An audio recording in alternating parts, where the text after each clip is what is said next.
G'day, ladies and gentle cars. That's a Lightning McQueen reference. Any Lightning McQueen fans out there? That's besides the point. G'day, ladies and gents. It is NickStorm, the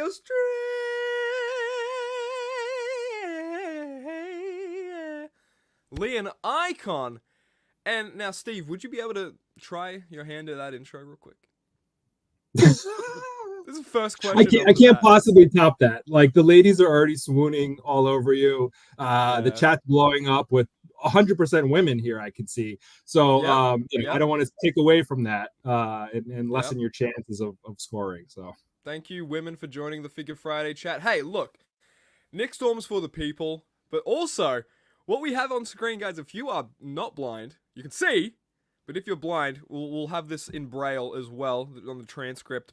But we have Steve OZER, action figure gosh darn attack. If you guys don't know, he's been on the channel a few times. He works at Mattel. He's the global brand marketing manager. I have that off the top of the dome now. The mastermind behind Ultimate Edition. Steve, you returned to Figure Friday for the third time, but I counted on the channel. You've been here a number of 100 million times. Wow. Well, and you've exposed my original screen name, Action Figure Gondarn Attack, but it wouldn't fit in Instagram, so I just shortened it to Action Figure Attack. It's not it doesn't have the punch, but yeah. Hey, look. Hey, when you're announcing, if you become a wrestler in your tenured career, you just Action Figure Gondarn Attack. Hey, but that's besides the point. Let's shout out some people that we have in the chat. Mo the Fig God. As Steve would like to say, you guys are swooning right now. Obviously, look at this. Mattel might fire Steve if you tried that intro. Look, probably. Is that the icon? Is that the only? Can I only look? I mean, look. If I did that, I think everyone would just be so uncomfortable, and they would just feel like less than. So I don't want to do that and show anybody up, right? So we just got to keep it to you. Yeah, I like that. You don't want to make people jealous. That's the same sort of thing I do. You don't want to make them jealous. But I was speaking about icons. Let's talk a little bit about what happened this past past couple weeks. WrestleMania XL 40 years of WrestleMania culminating into Philadelphia. And for people who may not know, that's your hometown. You're a hometown Philly boy. And I think off of this weekend, I saw a lot of people trying to get photos, trying to get a little pic with Steve. I think you are the Philadelphia icon now. Oh, that's great. I had to chase people out of my hotel room. Like, it was really unruly, those Philly fans. But I'm a Philly guy, so I understand, and I appreciate it. I appreciate all the love, and it was a great homecoming. And I'm glad you realized that WrestleMania XL means WrestleMania 40, because there was some confusion of like, why don't they say the number? And I'm like, well, it's right there. XL is it's Roman numerals, right? Oh, congrats, Nick, on that. Thank you. I mean, hey, look. I have no ups anywhere. I have no advantages anywhere in my life. So if I have a Roman numeral advantage against someone, hey, I'll take that on the chin. I'll take whatever I can get at this point. Any reveals, Marvelous Nerd?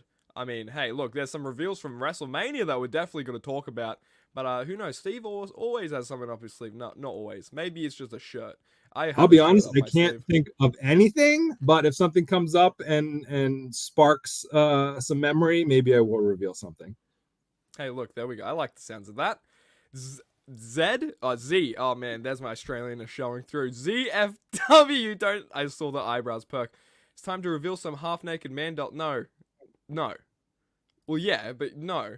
Love the Doink shirt, Mo. Yeah. Phoenix Nitro shout out with the... Oh, we got a great question coming off the bat. And guys, I want to say this straight off the bat. If you have any burning questions for Steve, we'll be answering them towards the end of the stream. Last time we went around, I think, 4 hours, and we're not going to do that this time. With the addition of the Sandman having 2 original ECW attires and Rob Van Dam having an original ECW reveal, along with you being based in Philly, can we expect more original ECW in the line? That's a great question. Thanks, Phoenix. I don't need a Legends deal, so I just need Makina to agree to do a Steve standing on the corner of the ECW arena outside figure. But, they're a little more convincing to do there. But, for talent, like, we'll make them. Absolutely. We want to make them. I'm an ECW kid. Bill loves ECW. We just need some deals signed, and then it'll happen. We have the Dudleys, right? Dudley's are ECW gear that we revealed at, what was it called? WrestleMania Superstore. That's where we I were. don't. What are Long we talking ago, about? was it? Roman numerals and stuff? Yeah, I Yeah, forget. yeah. But yeah, sure, of course, we won it. We won it, and they had a great ECW entrance set up as well that I took Yeah. a lot of pictures of for some reason. Oh, dude, I was just gonna say. I mean, I hope we see that in like Honey I Shrunk the Kids form. Get that entrance stage in my goddamn living room. I'd love it. Mo the Fig God, Ciampa and Gargano DX, please. I mean, they are DX. Yes, What do you mean? please, yes, please. Yeah. Also, Yes, please. Also, are you? Oh man, we're getting okay, guys. There's a lot of questions, but I'm the host. Okay, this is my show. This isn't the ladies swooning show as much as I'd like it to be. This is a wrestling figure reveal show. Well, good job, by the way, filtering out Thank you. some of the comments from our male, viewers, because it's so overwhelmingly female from your intro that it was really tough to zero in on some wrestling centric questions. They were like, "Do the voice again, Nick," but Yep. you're a great host in keeping us on track. Thank you. I mean, there's guys in here as well. Hey, Nick Storm doesn't discriminate. I'll take the love from any person I can get. I need validation, but every move on the ground, cha chana chana cha. Does anyone know what that means? That's the SmackDown theme song. Oh my god. So we saw this WrestleMania Reveals weekend sort of kick off a little bit with this and a little bit with Ultimate Editions. We'll crack in a little bit. But man, Ultimate Edition 4-packs not Ultimate Edition 4-packs, Elite 4-packs. And we got this nice SmackDown pack. We got Eddie versus Cena, Eddie Guerrero versus John Cena. I'm loving how that looks. And most importantly, I'm loving how this Booker T and this Stone Cold Steve Austin looks. This is the supermarket brawl, if you will, the grocery store brawl out, brawl in, whatever you like to say, shake it all about. This looks fantastic. I'm loving how this looks. Talk to me about getting this like 4-pack and not sort of having maybe like 4 characters that pertain to each other, but 4 characters in 2 respective different matches. Talk to me about this pack. Well, it's our second ever milk centric multi-pack. Isn't that exciting? Hot off the heels several years later of Milkamania, we've got Steve Austin versus Booker T from that superhero match. And I guess too personal story. I watched this with one of my best friends, Nicole, at our Sam Goody that we both worked at way back in the day. And it was pee your pants funny watching that match. So it's incredible to get to make action figures of this now, complete with mustard and milk and the t-shirts from the match. And it's interesting because Bill and I went to NXT a few months ago. And Booker T had a combo with him, and he had just filmed a little segment for WWE.com or WWE's YouTube about this supermarket match. So I was like, how appropriate. So pretty awesome that that's happening. Then, Eddie Guerrero, who doesn't love Eddie? One of his main event runs against John Cena here in that that garage battle. And all tying it together with the anniversary of SmackDown that's coming up later this year. Decades of SmackDown, so many great matches, and packaging. I did see some comments on packaging. Why the oval? These two took place during the Fist era of the stage. Well, the Fist is on the back, so we're kind of wrapping everything in one here, just celebrating all our eras of SmackDown in one pack. That's epic. I like that. Hey, any chance we can get the SmackDown Fist in any line, whether it's on packaging, whether it maybe is a playset down the line. I mean, wink, wink, nudge, nudge on that one. Hey, look, I'm happy to see the SmackDown Fist stage. Okay, especially nowadays. I mean, are we gonna see a Mattel playset of the more fans packed in the building, the small stage? I mean, that's probably more possible than some of the bigger crowd. Or I guess bigger stages that have been in the themes of WWE. But I do like to say mustard. Okay, that's all I wanted to say. Mustard here because I do like some mustard. I like mustard, dude. Mustard accessory. All right. Anyway, I don't want to talk about mustard. Thanks for moving on without me having to answer that. So yeah, let's keep it going. Whatever, Steve. Steve, look, Sam's Figs isn't here, guys. If you saw, so whenever Steve O's is in the building, Sam's Figs goes a running. He's like, oh, biggest Figure Friday episodes. I'm out of here. So, look, I'm happy with that. That just means it's just gonna be a lot more chaotic, a lot less chaotic. Who am I kidding? You know, We're live, answer pal. this, answer this. We're live, pal. I'm answering. I'm answering. No, I was getting away with not answering. Oh, damn it! Okay, I didn't even remember the question. Whatever. Well, hey, look, there's a question here from ZFW. Yep, we're Australian here. No, will we have a Reckon Kurt Angle milk truck down the line? Now, we have seen sort of you were talking about the milk sphere in Mattel, the Mattel line, which is a great little term. Cody Rhodes needs to trademark that instead of the Renaissance era. But, Reckon Kurt Angle milk truck, that could be kind of possible. The last time we saw that, milk truck sort of thing, it was in like a tin. So I liked how you guys got away with it there, which is cool. So yeah, is that something that you guys have thought about, maybe revisiting that sort of moment? But I don't know. Would we sell a few $1 million of milk trucks? I don't really know. Would I want to own it? Yes. Would I want you guys to own it? Yes. If there's an opportunity, I will certainly pitch it. But that's a little bit of a question mark. Should we do a milk truck? Yeah, that is. I mean. Hey, look, senior vice president, I got a great idea. We're going to do a milk truck. Huh? No promotion for you. Dude, Will Ferrell would not be happy about that, okay? You guys seen the Barbie movie? Please don't let that joke go over someone's head.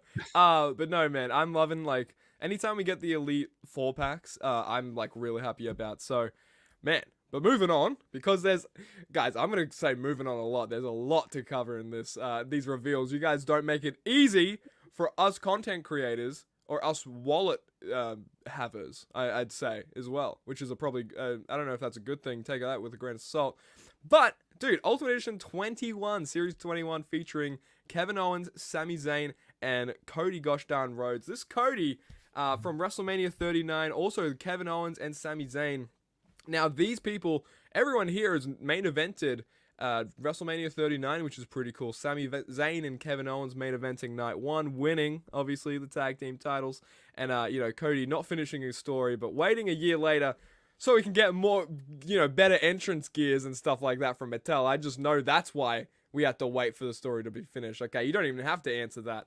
But I'm loving the looks of these figures right here. Talk to me about, having another go around of this Cody Ultimate Edition and doing it actually with the pinned and, not soft goods jacket like we did see in the past with the Mattel Creations and the Kevin Owens and Sami Zayn, man. Like, talk to me about this Ultimate Edition set 21. I'm loving this. So obviously you can see from the timing of, when this is coming, where we exactly penciled this in immediately following last April's event. Got to work right away. Like, we knew, like, this was it. Like, both nights, significant moments, crazy excitement. Even though Cody lost, like, still, like, excellent WrestleMania, excellent main event. And Cody, we wanted a new crack at him in Ultimate Edition, especially mainline, so that everybody would have a chance to get an Ultimate Cody Rhodes figure. And we were able to improve a couple things as well. We took a stab at the soft goods jacket. That one, some people liked it, some people didn't. So we were like, hey, let's go ahead and do this totally new and different jacket as a plastic piece with swappable arms. And it seems to be received very well so far. So new revised, not brand new tooled, but revised torso for Cody as well. He was very lean and ripped going into that match. He trained very hard, so it was nice to see that represented in figure form here with some ab definition. So yeah, Cody, and like, you can't go wrong. Plus a new weight belt that people have been asking for a long time. Yeah. And then Sami and KO, just getting them into the Ultimate line, probably overdue for both. But sometimes it's good to wait because, what a moment to immortalize in action figures, like a career highlight for them, I'm sure. And we're happy that they're immortalized in plastic to celebrate that moment. Yeah. I made all that up on the spot. Was that good? I didn't even read it. Yeah. Wow. That didn't actually even happen. None of that happened in real life, which was funny. No, yeah, that was, look, we don't need Sam's figs. How about Steve's figs? How about that? Joining the fray. I want to ask though, because we saw something on the forums a little bit ago. Shout out Alex West. He always posts those screenshots for me to look with my lazy eyes because I don't go on the forums. Should I go on the forums? Why not? Why not? It's so pleasant. It's so pleasant, Yeah. level-headed. conversations. It's a really nice Yeah. place. So Yeah. sorry, Well, sorry, speaking foreign of people, but you had a level-headed comment actually that I wanted to bring up. You said sometimes for WrestleMania main events and stuff like that, we sort of maybe even pencil in or draft who we think is gonna win, and then we have that slot sort of going on throughout the next year of production. You can work on it and stuff like that. Did you guys at Mattel, or did you, Steve? I know I did, so it's fine. Did you guys think the story was gonna be finished last year at WrestleMania 39? I didn't know. I didn't know because you heard the rumblings of Rock coming back last year, and it didn't pan out. And you're just thinking like, okay, from a WWE perspective, even if you remove yourself from the fandom, like, what are they going to do, right? How does this play out? What does Cody do after this if he wins? What does Roman do after this if he wins? So I don't think any of us were certain that Cody would win last year. I mean, we love Cody, and it would have been great if he had won last year, but I think it worked out, and this was even better because holy smokes, like, whatever went down this year, it was not on the cards to happen last year, and it was incredible. So I think sometimes if you're a little bit patient, you get something even better by waiting. I agree, man. I mean, like, Rock and Roman going over, doing Bloodline rules the next night. Cody having literally all odds stacked against him. Cody and Roman doing like 20 minutes of work rate before all the shenanigans happen. I mean, it's just beautiful stuff. I loved it. I mean, the amount of times I've rewatched those main events, it's been a few times, and I can't wait. Hey, man, I'm hoping the people over at Mattel are working on a Cody WrestleMania 40 entrance with the skull mask and everything like that. You know what I'm talking about, Steve. You guys okay? want that? I would have thought you would not have wanted that. Interesting. Okay, look. Also, I'm seeing a question here in the chat. I believe it was from 0FW. Were the Sami and KO originally released in the basic series? I believe those were the Night of Champions attires. Am I correct in saying that? I don't remember what they wound up being when they were released, but the idea when we penciled them in were the night after WrestleMania when they had like their championship victory shirts on. Right. Maybe that's what they came out with, but that's what I worked with our main events, not basic, designer on. I guess the day after Mania, or maybe the Tuesday after, because that was Raw. So yeah, the Tuesday after Mania, yeah. I think that's what we attempted to do. You actually just touched on it. Saying basics and then actually correcting it. Main event line. So this is actually like a new thing with Mattel now. I'm not. I should say the name change it's going from basics to main events. Talk to me about it. Like, how did that conversation internally sort of come about, and how did you guys come up with the name change and decide that now is the time? Maybe we should step it up and maybe change the name from basic, because these aren't that basic anymore. So. I mean, when I started, I actually tried unsuccessfully to change the name back then. I actually tried to change it to WWE Superstars or WWE Universe because, what is WWE Basics? It's not a line name, like, what do we call this? And, Ringside would just call it the WWE Series. And on the case packs, it would fluctuate back and forth between WWE Core Assortment or WWE Basic Assortment. So I was like, we should have a name for this, especially at the time, it was the #1 action figure in the US. And I'm like, what are we calling it Basics for? Anyway, that got shot down. Yeah. And I think, once again, when you wait, sometimes something better happens. All the while. 40. There you go. Exactly. All the while, over the last several years, myself and a few others were really fighting and putting the work in to improve basics. And you see how long it takes to try to, make some of these major changes sometimes. And it finally all came together. We got the leg articulation, and it's even better than I had originally imagined. And just playing with them, having them in hand every day, like, what do we do and call them these basics, right? So, with the articulation change, the revamp there, like, let's take the opportunity to rebrand.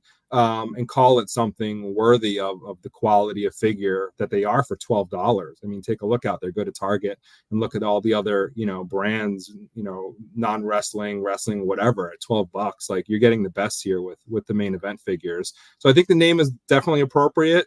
They're doing unbelievably well now with the change, and the packaging hasn't even changed yet. It still says that, it just has that WWE logo without main event. So I think we're off to the races for a new renaissance of what are now main event figures. There you go, Renaissance era. Thanks, Cody. Cody's good for something, but look, like these I'm not gonna talk about that. But dude, the leg articulation, it like seriously changes it, man. I think like that's the biggest step up for me, is just like the ball joints on the legs. I feel like you can do so much more than just like the up kicks or, whatever the case was. You actually have full range of motion now in legs, I think is a big, I don't know. It wasn't something that I thought was a big, like, sort of thing to get out. But now that it's in my hand, I'm like, okay, thank goodness. And I'm glad. And I don't want them to ever go back to the other articulation, because it is main event now. It feels main event. So I'm liking it. Especially now you said there's like what was it? The number one figure line? It was the number one action figure in the US for years. And then, it trailed off, and Elites actually shot to number one. So, kudos to the team on that. But Basics should be in contention at all times. And now it is once again. Main event is. That's Basics are, get those out of here. Basics are kaput. You understand? You say the word basic, $500 fine. Okay. I'm not. Wow, pricey in Australian dollars. I only charge $1 to my team, but okay. Yeah, $500 dues. Okay, any Simpsons watchers out there? But there's actually something big with this, Cody, that I want to talk about that I'm not seeing too many people cover, or even maybe if it's even a thing, who freaking knows? But I want to shout out to BWF Figures. BWF Figures on Instagram. He put on this on his story. A lot of people's weight belts were in reviews, My Damn Toys, for example, Alex West Collections, to name a few, had this weight belt, but it was reversed, and the clasp was on the opposite side with the Cody design. And here it actually looks a little corrected. Is this a running change going through? This is not something we had called out, so I'm assuming, my educated guess is that the reverse were just some errors that maybe snuck through. It's not something that the team called out of do it one way and then change to the other way. So unfortunately, I guess if this is a thing, a few people may have some error figures. Well, if that's the case, BWF Figures, hit me up. I will buy it for $3. Yep, I'll take the fine money, $500,000 million dues, and I'll take the weight belt for $3. But yeah, like I mean, hey, I'm actually really happy about the new weight belt mold. Can it be better? Sure. I mean, like, there's improvements to be made everywhere, and literally there's improvements to be made with my hair. And let me say something else here. Sometimes throughout the production process, right? I'm thinking about this more because I saw this picture pop up. We were talking and I was yapping and didn't read it. And now I'm reading this here. Sometimes throughout the production process, like, they improve the process from beginning to end. And by the end, it's like a well-oiled machine and they're pumping the figures out, right? And they move on to the next figure. So, I mean, that could be the case as well, to where they refined as they went. But long story short, this isn't something that I think we were doing. I think this is maybe the factory just correcting errors as they go and finesse and refine their production of the figure. I like it. So you guys hear that out there? Because I know I did with my ears. Moving on, dude. Ultimate Edition is going to be a Target exclusive, I believe. WWE Ultimate Edition. This is the Legends Undertaker figure. This looks insane to me. I'm pretty sure I have like photos. There we go. More photos of it in box and actually posed and splayed out. This is like a 09, 08 Undertaker. Definitely 09, I'd say. Talk to me about a little bit about this, man. Getting an Undertaker. I think last time we saw an Undertaker, he had that, You know, he had that sort of it was like the late '90s sort of garb on. You know what I mean? There was a little bit like it was a big plasticky thing, and now we have like a singlet version Undertaker. This is my definitive Undertaker. How's this? How is this in your grasps? Is this in your grasps? Can I have it? Is it? I have one. I'll But take it. I think Undertaker from this era in general, is often requested. And when we make lineups, we do want to try to be all inclusive and make sure every type of collector is represented. We have a very diverse fan base, of course, different ages, different subgroups, whether it's era specific or faction or women figures only or whatever. So we have a lot to consider there. So with Undertaker here, we wanted to visit an era that, you know, maybe doesn't get as much attention. So this is actually kind of like post Ruthless Aggression Undertaker, Right. just as maybe that era was ending and we were transitioning to the PG era. That it's awesome and it's incredible, and the new head is wild and exceeds all my hopes of what this would have been. And it sold out in minutes for the pre-order. So more will come. More will be available later this year in Q3 when this sets on Target planograms, and more will become available on Target.com and the Target app.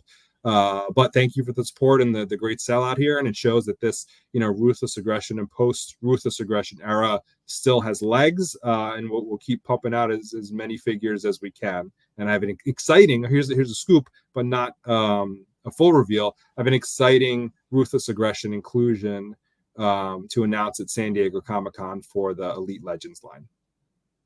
Ooh! You guys hearing that? Sorry, I heard that echo through your screen. That was probably loud in your house, Steve. I apologize for that. But look, this figure sold out, and I'm jealous to anyone who bought in. Okay, hand it over. It's fine. It's whatever. I'll deal with it. I'll deal with the pain. Moving on. I actually love this take. I'm gonna get my hands on it regardless. Okay, nothing can stop me. We saw, speaking of like new reveals displayed at WrestleMania World, or was it WWE World? There's been some name changes. Access World. Some basic main events, some Bane events, if you will. Some Access World, some WWE Experience Access XL, extra large, with a side of mustard. Can you please talk to me about well, okay, anyway, moving on with the display. Talk to me about this rich. Look, sorry, there's so many things running through my head right now. Maybe the coffee was a bad idea. But look, so this Jey Uso, this is actually the first Ultimate Jey Uso we're getting. Hey, hold on, I'm not finished with the sentence. That is his singles run. This is his first Ultimate Edition in the singles run. There we go. I came back around. And also we're getting a first look in hand at the Outsiders here, with the all red Nash and the Scott Hall with the drippings, man. I love this attire for Scott Hall. Yeah, talk to me, you know, one by one if you want, if you wish.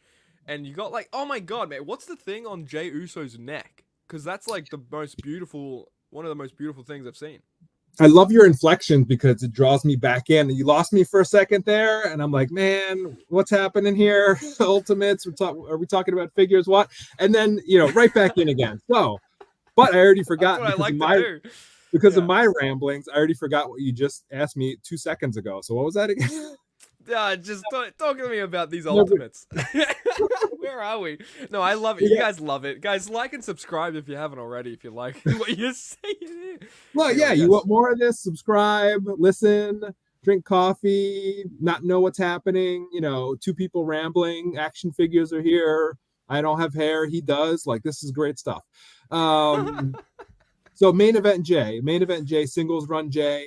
He's got a lei, he's got a shirt, there's hands, there's heads, there's a chain, feet, he's got feet, like legs, like look at all this stuff that this figure comes with, articulation, bursts on packaging, like come on. Wait, he has feet? Feet, fingers included, deco. Wow. Interchangeable fingers? Time to be alive. So main event, Jay. This is from SummerSlam, I think. SummerSlam white gear. You could correct me in the chat if I'm wrong. But when he main evented against Roman, this is all serious now. Back to seriousness. When he main evented against Roman for the first time at a major PLE, not that Hell in the Cell isn't a major PLE, but SummerSlam is one of the big four. We wanted that represented in figure form. So if this is indeed is the SummerSlam gear, then I'm correct. And there you have it. Main event Jay from SummerSlam from his match with Roman. And then the Outsiders, we're doing these Ultimate Edition tag team packs at Ringside now, which we launched with the Usos. And now we're moving on to one of the best tag teams of all time, part of the NWO, the Outsiders. And this pack is selling like hotcakes on ringsidecollectibles.com. Scott Hall has a brand new head that works with the spooky finger. So it's like, ooh, we couldn't show it because the eyeballs were bugging out. The deco was wild. And Phil was like, we cannot show this. So we refrained and we're revising. Because once again, we know the fans are very understanding and level-headed and know that when we show prototypes, they're work in progress. But nevertheless, we still decided not to show that crazy head. But that'll be, fully revealed in physical form, most likely at Comic-Con. And it's going to be terrific. And then the Nash is just like super cool, huge giant figure. What else can be said? Tag titles. It's great. Outsiders packaging will mirror your Usos packaging, very similar. So we're creating something special there to where it's very ownable to Ringside, and you can line up once you have several of these over the years tag team Ultimate Edition packs. There's lots of hints here happening. Tag team Ultimate Edition packs going on at Ringside. You'll have a nice little collection to spine out on your bookshelf at home. That's cool. Yeah. Have you guys thought about doing like stuff like that? Have you guys thought about doing numbers on the side of the packaging? I know that like Jazzwares has a little trend going on with that, and I actually kind of like that, especially if you're collecting mock. Have you guys thought about doing like numbered series or anything, like have that on the packaging at all? I guess you've done that with elite line. I mean, I can't really say like the waves have the numbers, right? But doing the figures can be tough. And to me personally, like it is a little restricting because I get like, how I'm leaning in the wrong way. My ultimates are on display, right? And sometimes I'm like, I'm going to put the back-to-back wave legends next to each other. And I'm like, well, that doesn't look good. And I change it. And it's like, I think you just have more flexibility with your display when they're not numbered versus numbered. Right. And then we do a lot of re-releases and whatnot. So I don't want people to get all mucked up with that kind of stuff because of how we release items. If it was contained, maybe, but do you want like 1/10 of your Ultimate Edition collection to have numbers and the rest to not? I don't know. Yeah, it's a dumb question, Nick. I'll move on. It's fine. No, but it's a good question because we're doing dates. We're doing dates on Monday Night War Elites and Ultimates, and so you can do those sort of sequentially. And to me, that makes a lot of sense, and it's very exciting. And I just got the latest wave in, which is the Booker T wave. So now I have 3 waves that I can chronologically display in date order, which I'm just like I just think is so cool. That's pretty great. I like that. Also, I want to shout out a Toy Kind of Mood. He just saved my life a little bit. You can star the questions for. Yeah, I know this guy. Fantastic. I know this guy. Yeah, he's great.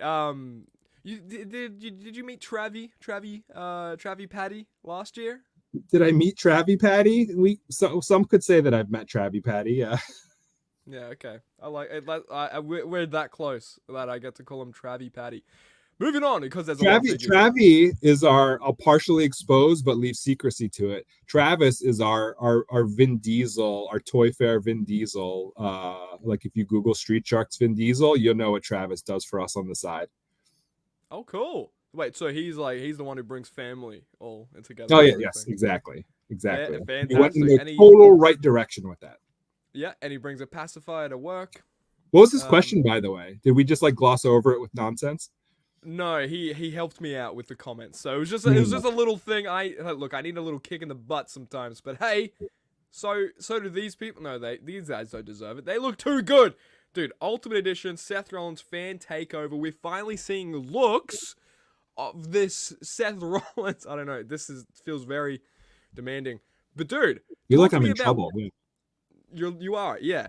Because this isn't in my hands. Talk to me about when this Seth is releasing. Because oh man, I'm so excited for this. When did you guys get like confirmation of the percentages as well? Like how the outcome was and the winner of the vote as well. Talk to me about that.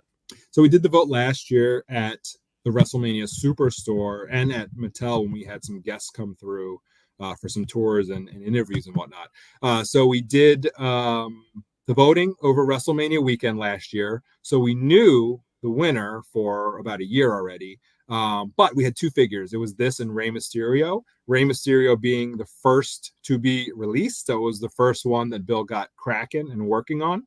And then naturally, a few months later, Seth comes along. So this figure is going to be released sometime this summer on Amazon.com.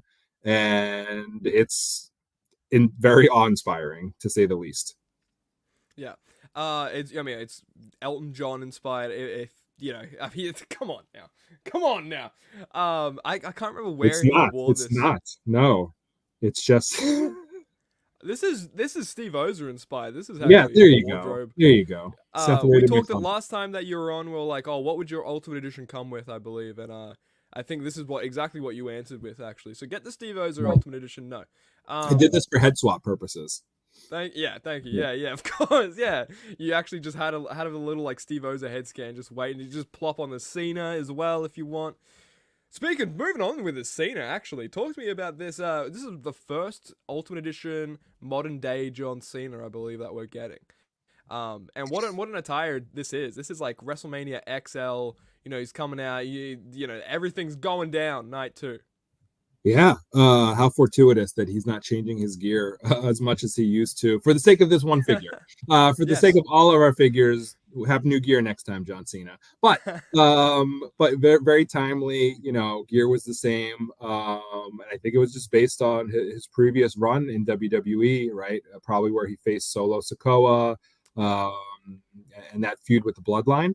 And it's awesome. I think if you turn him around, which you can't do obviously, but if you turn him around, I think Bill wanted to do the little like towel in the back pocket or something. Something's going on back there. So you'll see more cool once we shoot real pictures of this.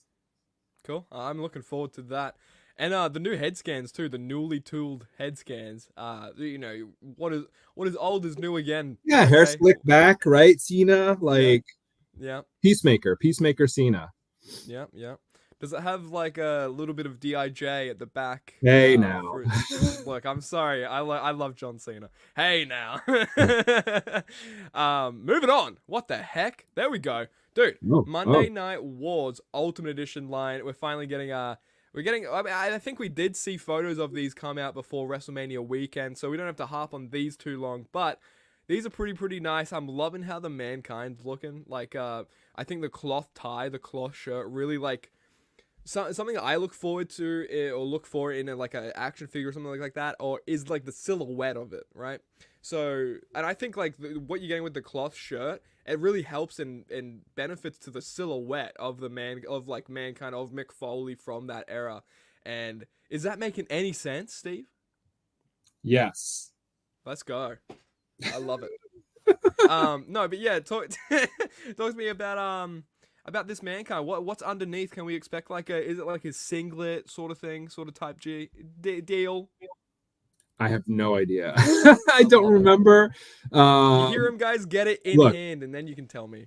Yes, guys, exactly. This is his ploy. His marketing genius. I've seen this figure in hand 3 times. Once when we got it in for the initial sample review. Once in my cube when the samples were returned to me after the photo shoot. And then once when we set it up at Mania. So I have no recollection anymore of what he has underneath it. There's a body under there, there's a torso, and stomach and a chest and butterfly shoulders, I'm assuming, and double jointed elbows. Yeah. And feet included. But yeah, I don't know if he has a singlet or not. I'm sorry. He should. I hope so. I would want that. I'm speculating it does. So take that, guys. Take that with a grain of salt. Take it to the grave if you like. We'll all wish together collectively that Bill gave him the singlet torso. Yeah, exactly. We can collect our Dragon Balls. All right, guys. Best of Ultimate Edition something series something, dude. What? So, okay, you're changing the attire on this Batista. This is crazy. I think I remember.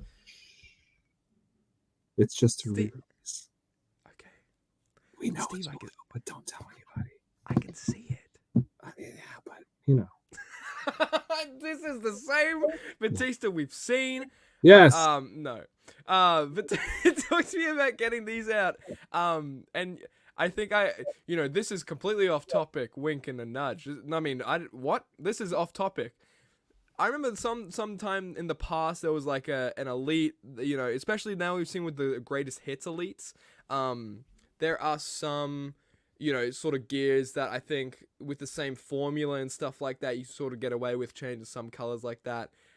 Anyway, if you can speak on that, do it. But if you can't, don't. Okay? Look, we want to make the best we can. And if there are opportunities for little improvements that don't change this from being classified as a re-release, we will absolutely attempt to do that. So Batista here, we're talking about molded colors, and the pattern of his deco and his trunks is the same. So sometimes we can push the limits of what we can do as far as a re-release goes, but everything is case by case basis. There's no like make a whole new figure as a re-release. Like that's never going to happen. But myself and Bill, like we're always going to work really hard to maximize what we can do with what is classified as a re-release slot and not like a new development slot, if that makes sense. Right. Well, speaking more a little bit about re-releases and stuff like that, this Rocky, I'm loving the look of this Rocky, and if it's looking familiar to you guys, well, that's because it harkens back a little bit to the Amazon exclusive that we saw a couple years ago. There was it'd be like little dispersers of it here and there coming out, and so we're actually getting it again in the Ultimate Edition line. I've got big FOMO. I've got a big case of FOMO all the gosh darn time. So talk to me about getting the Rock. Was that sort of like a no-brainer with this shirt and everything? There was that recent Target exclusive, Rock Ultimate Edition as well that I have and I like. So was this like a sort of thing, oh, let's get more Rocks out. Rock kind of sells good anyway. It's the Rock. How could he not? Was this sort of a no-brainer for you guys at Mattel? Well, the Ultimates, first of all, should be top tier WWE superstars, right? Because we make a lot of them. We make them less frequently, even though we do a lot of Ultimates now, but it's still a lot less frequent than like an Elite. And there's more riding on making an Ultimate figure. So inherently, you're going to do characters and talent like you see here with Batista and The Rock. With the last release of this era Rock, there's experimenting, and we're like, well, that Amazon Rock, it was a lower production run. A lot of people were upset that they missed out. But at the same time, people are like raking us over the coals for re-releasing figures, right? So let's change things up and give him different soft goods, make a new figure of that era Rock and see if that satisfies people. And then we got raked over the coals again. It should have been the Amazon Rock. So, here we are with Amazon Rock back out again. Another chance at that figure look-wise as is. But with the new butterfly shoulders and updates that we've been doing on our Ultimate re-releases. So nice. You got to try to satisfy everybody while satisfying nobody all at the same time. I mean, isn't that life? I feel like that's completely like the game of life.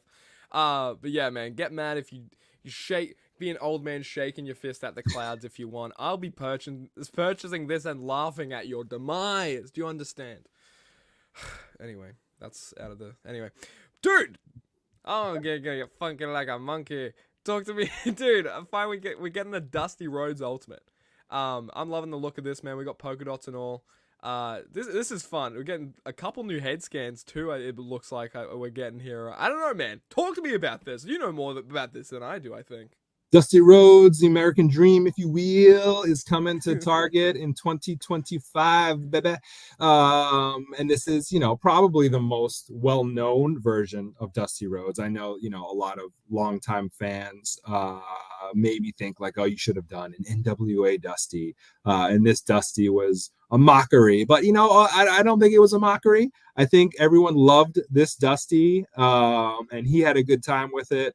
And look, NWA Dusty maybe can come at a later date, but we're doing Polka Dot Dusty first as an Ultimate. Okay, he's got a brand new torso. He's got raised sculpted detail for his birthmark, which looks incredible when you take that shirt off. And just like getting this in hand for the first time was such a pleasure to pose out and have him doing various dance poses and a bionic elbow and all that good stuff. He's got the drop down hip, so you can really have him do that finishing maneuver, bionic elbow as well. It's Dusty feuding with the Big Boss Man. Cap, which Boss Man didn't wear, so I don't know where the cap came from, but the nightstick certainly did come from Big Boss Man. Yeah, I mean, maybe he went into his locker room. He's like, oh, I'm gonna put a rib on him. I'm gonna steal his whole wardrobe, steal his look if you want. But yeah, I mean, this looks pretty great. Hard times. And so, wait, you actually mentioned NWA. How dare you mention that and not? And I'm not gonna let that fly. I love NWA. 10 pounds of gold, one of my favorite title designs, like period, bar none. And we're actually getting that. I don't have it pictured here, but we're getting that in the it's a nondescript title, right? We're getting the 70s territory title. Yeah, we are. Yeah, dude, I'm so excited. Look. This is just greatness, man. That Harley race is so beautiful. You can see the smile on my face. I can't get rid of it. Anyway, moving on. We got more Ultimate Editions, man. This has been quite an Ultimate gosh darn reveal video. And we're like not even done yet. Not nearly done. We got some questions from the comments. We got more coffee to be had. So whatever that means, if that's good or bad. We got Vader here. And is this Vader Ultimate Edition going to be a chase? We've got Vader as a chase. He's posed out as if he just, set a booby trap for the Wet Bandits, and it was like, yes. We've got Ricky Steamboat doing the electric slide over on the right-hand side of the screen. So it's like it's electric. Talk about posability. Vader as a chase. You get two WCW era Vaders with the predominantly black. And then the vibrant red detail there, and the masks are different in that you have your almost full black mask versus the red mask. Both versions come with the WCW Championship, which has been long requested since its initial release with Ron Simmons and Hall of Champions years ago. Vader has a soft goods entrance cape. And he does have the cuffs on his wrists. They were not sent to us from our counterparts in Asia, unfortunately. So we opened the box and we're like, oh no, no wraps for the gloves for his wrists. But what are you going to do? It's okay. Once again, we have the most understanding fans in the world, and absolutely no one called that out. So I'm confirming now that he does have the wrist wraps as well. And then Ricky Steamboat from Coliseum Collection, he's paired with the $1 Million Man Ted DiBiase, which you kind of see him laughing maniacally behind Ricky there. And just exciting to continue Coliseum Collection and get even more legendary figures out in Ultimate form. Yeah, not pictured here, but that $1 Million Man suit, oh my god. That Ted DiBiase suit is kind of bonkers. I believe we covered it here one of these weeks on Figure Friday. So I was like, I don't need to plug it in here. There's already so much to talk about. But man, this Vader, I want to say I like the. We saw this with the Mankind just previously. You're having two head sculpts with the mask on, one head sculpt unmasked, and then you're having the mask just as a loose thing. Can we expect to see this sort of like trend sort of just go through with the line and sort of on more masked people, I guess you can say, especially when it comes to Ultimate Editions? Maybe. I think there's always experimentation and you want to do things differently, and I think a good example is Kane, right? Yeah. We've done Kane's where the mask was removable, and right. That's cool. It's neat to do a couple of times, but then if you pose it there and sit it there on your shelf and never touch it again for 3 years, but you're looking at it, you're like, well, it probably would be better if that mask was sculpted onto his face. So then we did that Ruthless Aggression era Kane in Legends, and I think that was just like that's my peak good. Kane. So I like having both options here, and that's what Ultimate Edition allows, right? You can have Vader when that mask is pulled off, when it's getting twisted on his face and he rips it off and he's about to pound away at his opponents, get a little stiff on them. And if you just are someone who just wants the aesthetic of the sculpted on mask, you have that option as well. Beautiful. I love that. I love that. Moving on, dude. Elite 109. This is actually in some people's grasp. I can't speak. We've seen some reviews on this in the past week on the YouTube sphere. Patiently waiting my set. It's fine. Must have gotten lost in the mail. It happens. I'm joking. I don't even know if I have these. You don't have these? Oh, man. I don't Dude, you got to remember. steal them from the display, I think. They were on display at Mania. Yeah, I was sick, so the box came back. So I hope nobody snatched them before I can get to them first. Is that a possibility? Hey, I took a one-way trip to Philadelphia, and I'm like, I took all of them. Elite 109, man, I love this Shinsuke, and the fact that it's a chase as well. And I like where the chase gear, where he's worn that before, very nondescript. Here, I'm learning. World Heavyweight title, first World Heavyweight title version we're seeing with this new Seth Rollins as well. Promo attire, Cody gosh darn Rhodes, and he's coming with a chair. He's coming with a headset. And this isn't even the end of the set, dude. Damian Priest, Dominic, and Bailey, talk to me a little bit about Elite 109. What is my mouse doing? Elite 109, getting it into our grasp, man. This is I think we saw a basic suited Cody, and this is our first time seeing an elite suited Cody, I should say. Is this sort of like a trend? Are you going to try and, especially now him being WWE champion, is there sort of more like suited Codys we can expect to see in the lines?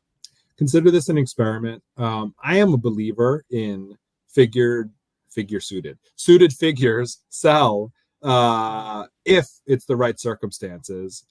Cody he wears a suit weekly on TV. It's one of his primary looks. I think when you're talking about a talent or an action figure or a character in superheroes, if their primary look is a suit and they're a prominent character, I think that figure will sell. So my prediction is this figure will do very well, and that could open the door for more, non-build-a-figure suited figures, perhaps. But we'll see what happens when this hits retail. But I personally pushed for this to happen. Something of note, and please forgive me if it doesn't come to fruition, but we were working on a running change to adjust those legs to the more modern referee type legs that you saw John Cone. So you may have a little bit of a split here, I hope, to where some will have the older legs and some will have the newer legs. So which will just amp up that figure even more because those new legs are great. Let's sell this figure so we can get more suited characters as regular releases. I like that. Shinsuke, maybe that figure will be compatible with a future figure in some way. But stay tuned for more on that. WCW, the Great Motor. Yeah, baby. Look, this Cody, I want to say, when it comes to running changes and stuff like that, is it like a conscious decision to be like, okay, let's to decide whether, okay, let's make it a running change or let's just have it be a factor on the next release? Is that like how much planning and stuff goes into that sort of talk, I guess? It's not easy. I know we do it and I tell people when we're doing it because I want to be transparent, but it is a hassle, right? Like think if you are setting up an assembly line in a factory, molding parts, blah, blah, blah, the whole 9 yards. Like it's a process that you set up. And for a lot of items like this metal mug, they'll just run hundreds of thousands of this mug. So it's a complicated setup process, but you do it one time and then, you're off to the races and you make a bajillion mugs. But for like a figure, it's like you're doing a couple thousand. So you're doing this complex process, setting up, the entire, production run of this. And then to do a running change with different parts can sometimes be difficult, right? Tooling, is that tool being used elsewhere at the same time, right? And it was with John Cone because that was being developed first. So it's not easy. So we can request it, but often when we request it, so it's just not possible, right? So for this one, it was a maybe that it was possible, which is why I'm hesitant to say it's 100% happening. So just letting you know if you see it out there, not to be surprised. We try. We catch things. We try. Sometimes, John Cone was in production first. I'm sorry, Cody was in production first. And they went with the old legs because John Cone's legs weren't quite ready yet. But since it was kind of like so close, we were like, can you make it happen as a running change? And fingers crossed it'll come out that way. Cool. Yeah, I mean, hey, like the John Cone is a Build-A-Figure, and I think the parts on this Cody figure are Build-A-Figure parts too, so they can just swap out, which is kind of good. So like, I don't know, it's kind of like it helps the running change a little bit. Like it makes the process a little easier in that regard. I can maybe see as well. So, hey man, fingers crossed, because this is only good news. Moving on, dude, oh yeah, baby, dude, this Dominic, I'm so keen for this Dirty Dom. And this Damian Priest as well, new world heavyweight champion. This Bailey, new updated Bailey, looks fantastic too. Any of these, man, tickle your fancy? Yeah, pick my brain about these. They're okay. They're okay. No, they're Dom's awesome. Dom's an awesome human being. Congrats to Damian. What a great story. Nice guy as well. And Bailey, probably one of the last of the four horsewomen to really get that full WrestleMania recognition. So long overdue for Bailey. And here they are, like, great timing. They're at a high in WWE right now, and these figures are coming out, and we know because of how long it takes sometimes to make toys, that's not always the case. But it's exciting to see these coming out all around now when these superstars are performing at the highest level and being featured prominently in content. And we're happy for them, and we're happy to make figures of them. Yeah, definitely. I mean, it kind of works out timing wise a lot when it comes to figures. It's kind of funny how like coincidental it can be sometimes. And another coincidence, yes, boy, dude. We got Pretty Deadly. We got Rhea Ripley. We're getting a Bruno Sammartino. I believe this is Elite 110. Please tell me if I'm wrong. But yeah, dude. What was that? I was like, I don't know if they're 110 or not. Sorry. We need Bill McKenna. Bill knows. Sure, he'll probably do the double shrug. Yeah, you're right. We're working on 2025, man. Yeah, I'm asking stuff that you guys were working on 2 years ago, basically. Right. Yeah, man, we're seeing this Bruno, hey, it's a new revised Bruno, and it's, pretty much like, it's, I guess it was meant to be in the best of, greatest hits, I should say. You changed the color, the deco of the trunks, couldn't fit it there, fits in here perfectly in this line, and we're seeing it here, man. I'm really excited for this Bruno. Pretty Deadly, looks freaking fantastic. Looks like it, just like their real life counterpart, which is what you want. And the Rhea Ripley looks clean. I'm liking these. Steve? Thank you. That's okay. Rhea's awesome. I'm so excited. Unfortunately, she's out of action. I'm bummed about that. We all are, of course, but the figure is so dope.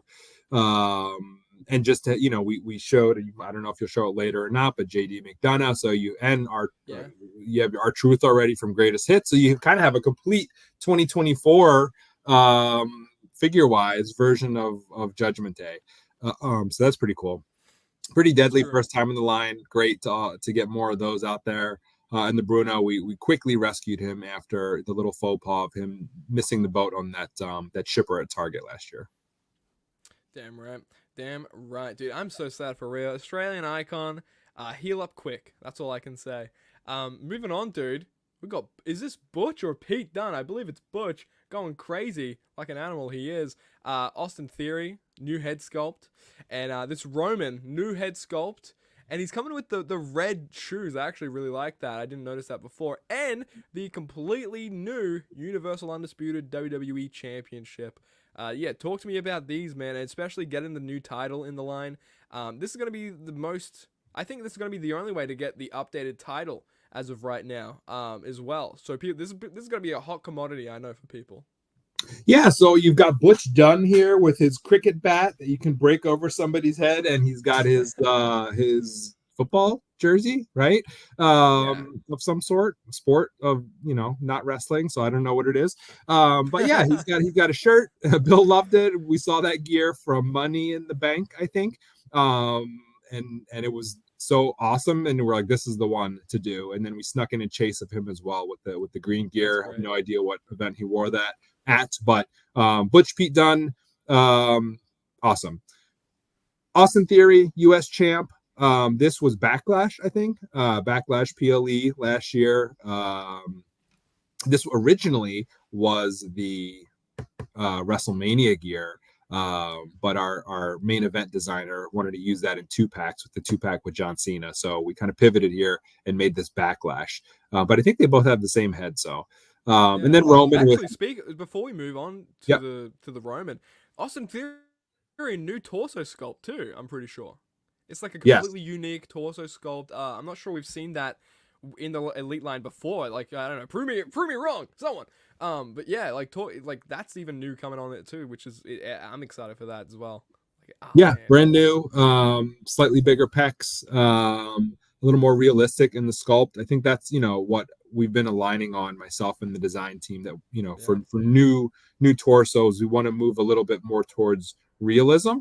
Whereas we've been making these figures for 15 years now, so it's a little bit of a mixed bag from the past of more stylized versus more realistic, so pushing more towards realism. And I think the Austin Theory torso looks really nice. And then Roman of course with the new version of the championship, and I think this is the second time we might be getting it. I think it's coming first in a main event showdown 2-pack, but this is probably the better version with VUM, maybe. I mean, it's Elite, right? So there you go. Sell some Elite units. Yeah. Where's my royalties? I'm just kidding. That's not a thing. NickStorm royalties. More Elites, dude. Oh my god, dude. This Cody's looking great. This is his first Royal Rumble win, which is crazy to say, his first Royal Rumble win. So that's on Cody. That's that attire right there. Ricochet looking good as well. Tony D'Angelo with the crazy soft goods, which is completely nuts. And a little burp because Finn makes me gassy. Look at that. It's a celebratory burp. Yeah, that happens a lot on Figure Friday, actually. Talk to me about these, man. And there's something in the background of that Ricochet photo that I want to pick your brain on. Of course, I'm an ECW boy, Philly boys, but first, talk about these, man. Tony D'Angelo is getting some great treatment here, man. So I'm liking this, especially with NXT talent, like getting this sort of treatment. That's really make me happy, honestly. Yes. Great wave. I was looking up on the side Cody Rhodes because I don't know if that's the Royal Rumble gear. Look, I think it's a little different. I'm wrong. I think it's a little different. It's close. It's close though, but it is a little different. So anyway, how many different versions can he Americanize his freaking pants? So maybe Royal Rumble version to come at a later date or line. So that's a Cody. I don't know what gear it is, no idea, but it's not Royal Rumble, but it's cool looking. And he's got heads and hands and feet and legs. Yes. And yeah. Dude, this has been the mandatory check off list for this stream. I'm channeling old action figure marketers who really did not know anything about the figures. So bro, what a world, what a time that was when they just get a journalist. They'll do it. Just get don't get Tom Sanford the 10th or whatever. I forget it. Shout out to Tom. I love him. Ricochet, is this SummerSlam gear maybe? For Ricochet, yeah, it looks summery. Maybe that's SummerSlam gear for Cody. You guys tell us. You have Google access while we're talking. Good try, Nick. Oh, man, this is why I love you guys. Good try, Nick. You're still my icon. I'll take it. Thank you. Because Finn is definitely SummerSlam. Maybe this is all SummerSlam except for Tony D. Oh wow. Okay. Oh wow. Exciting stuff. There you go. We're in a world of discovery together, Nick. Soft goods entrance vest for Ricochet and dope. Finn Balor, he's got a jacket. Tony D, like, come on, you want NXT representation? He's hot right now. And there he is. He's got blue on. He just killed a guy, Steve. Did you see that? He made him swim with the fishes. I can't be talking about that. Yeah, we don't talk about that here. That's business. I'm standing on business. Moving on. We got a couple of Sandmen. A couple of them, not just one Sandman. but a couple Sandmen. He's coming in with the chase as well with the Rex Kwon Do pants. I believe that's what My Damn Toys said. Break the wrist, walk away. I love it. So yeah, talk to me about Sandman. This Trish Stratus as well. I don't know when the last time we've seen like a modernized Trish was, but this head scan's looking fantastic. I think the last modern Trish was a 2-pack with Lita, a basic Right. 2-pack. And this is unbelievably good. Thank you, Trish. Seriously. It says thank you, Trish on the back if you take that soft goods Yeah. off. And it's from her wild run that she had last year with Becky Lynch. It was so good, and it culminated in that steel cage match. See, this is where I prove didn't myself expect that I that. actually know what I'm Yeah. talking about content when I'm like, it's Sandman in the red. So yeah, so it was such a memorable run. So we're happy to have a modern Trish to represent that run that she had, and hopefully she comes back. It seems like she has lots of gas left in the tank still. One of my favorites of all time. And then Sandman, ECW, like I'm always down to expand what we have for ECW. We have an old basic Tommy Dreamer from WWE ECW. And we've got, Cactus Jack and Terry Funk, of course, but now we've got the Dudleys and Sandman. And fingers crossed for more. So he gets a chase out of the gate because, why the hell not? So you got the USA, maybe there's Zuba's pants at the time. Not that I want to pay royalties on that, but I think they were Zuba style pants. You got the USA with the red. He also has the ECW soft goods white shirt as well. And then you have your wild pattern, which is super, super detailed. I didn't even realize when we saw this in hand for the first time, I just took a deep look at those, and they're all intricate patterns. It's not just like messy paint splotches. Those are all designs on his pants that they replicated really, really well. He's got the barbed wire to wrap around him, and the Singapore cane, not a kendo stick, Singapore cane. And he's got some tasty beverages, some soda pop or maybe seltzer water. It doesn't say, but I would assume that's what they are. Yeah, or even canned water. Hey, that could be seltzer. Yeah, he's drinking seltzer. Yeah. Damn, Sandman would he would crack the seltzer can on his thing. Look, I'm so freaking excited. This is Sandman we're talking about, dude. ECW legend.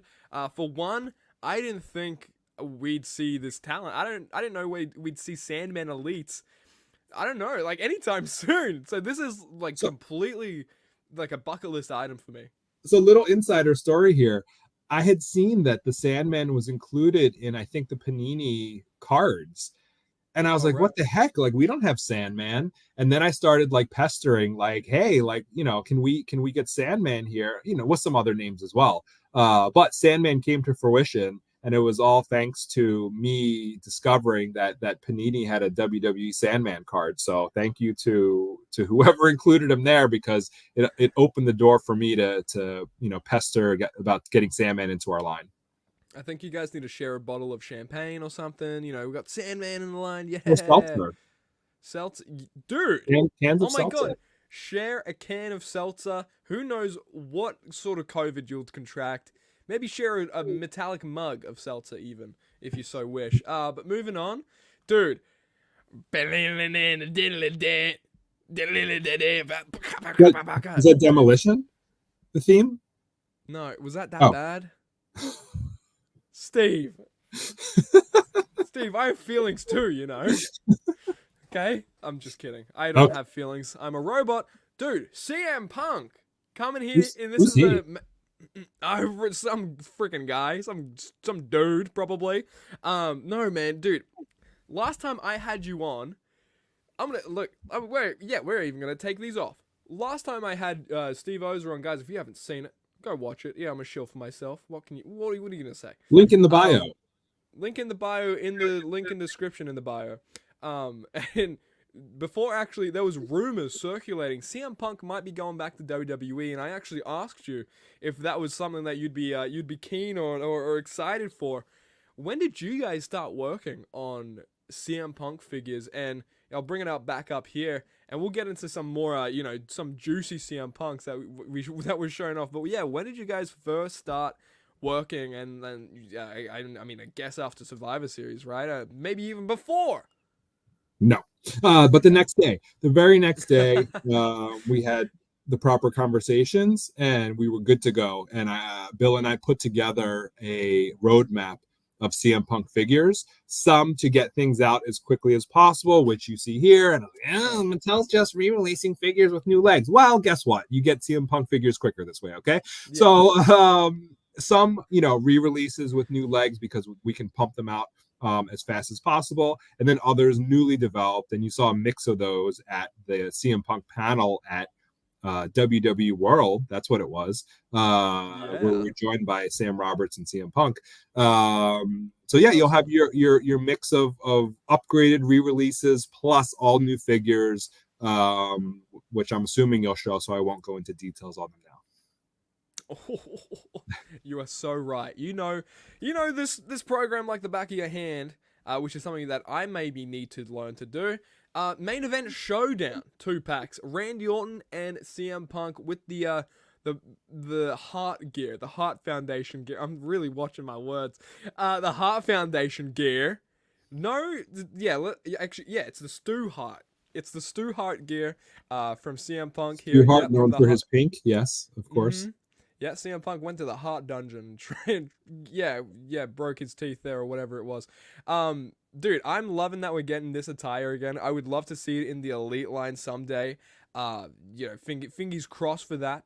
But dude, we're still getting it here, and like you said, this is the faster way to get the CM Punks out, and you're getting it with the new leg ball joints and Madison Square Garden Elite CM Punk. Talk to me a little bit about this, man. This is obviously not CM Punk's first match on TV, but his first match back in WWE, which I think is probably even bigger of a deal, in my humble opinion. Even though I was there in Royal Rumble, saw CM Punk get injured in real time, I prayed for it and it happened. I'm just kidding. But Steve, stop my rambling. Talk to me a little bit about especially this Elite, man. Like I'm so keen for these figures. So the Bret Hart gear, of course, that was top of the wish list for everyone as an Elite, but it's coming as a main event first, so it's okay. And I said first, so it doesn't mean it's disqualified from coming as an Elite. Come on, guys. Check your SummerSlam waves in the future, guys. I promise. Right? Oh, that's a okay. That's a promise. I can't promise the SummerSlam wave, but I will try to get it out. Who to yell at as an Elite or something else.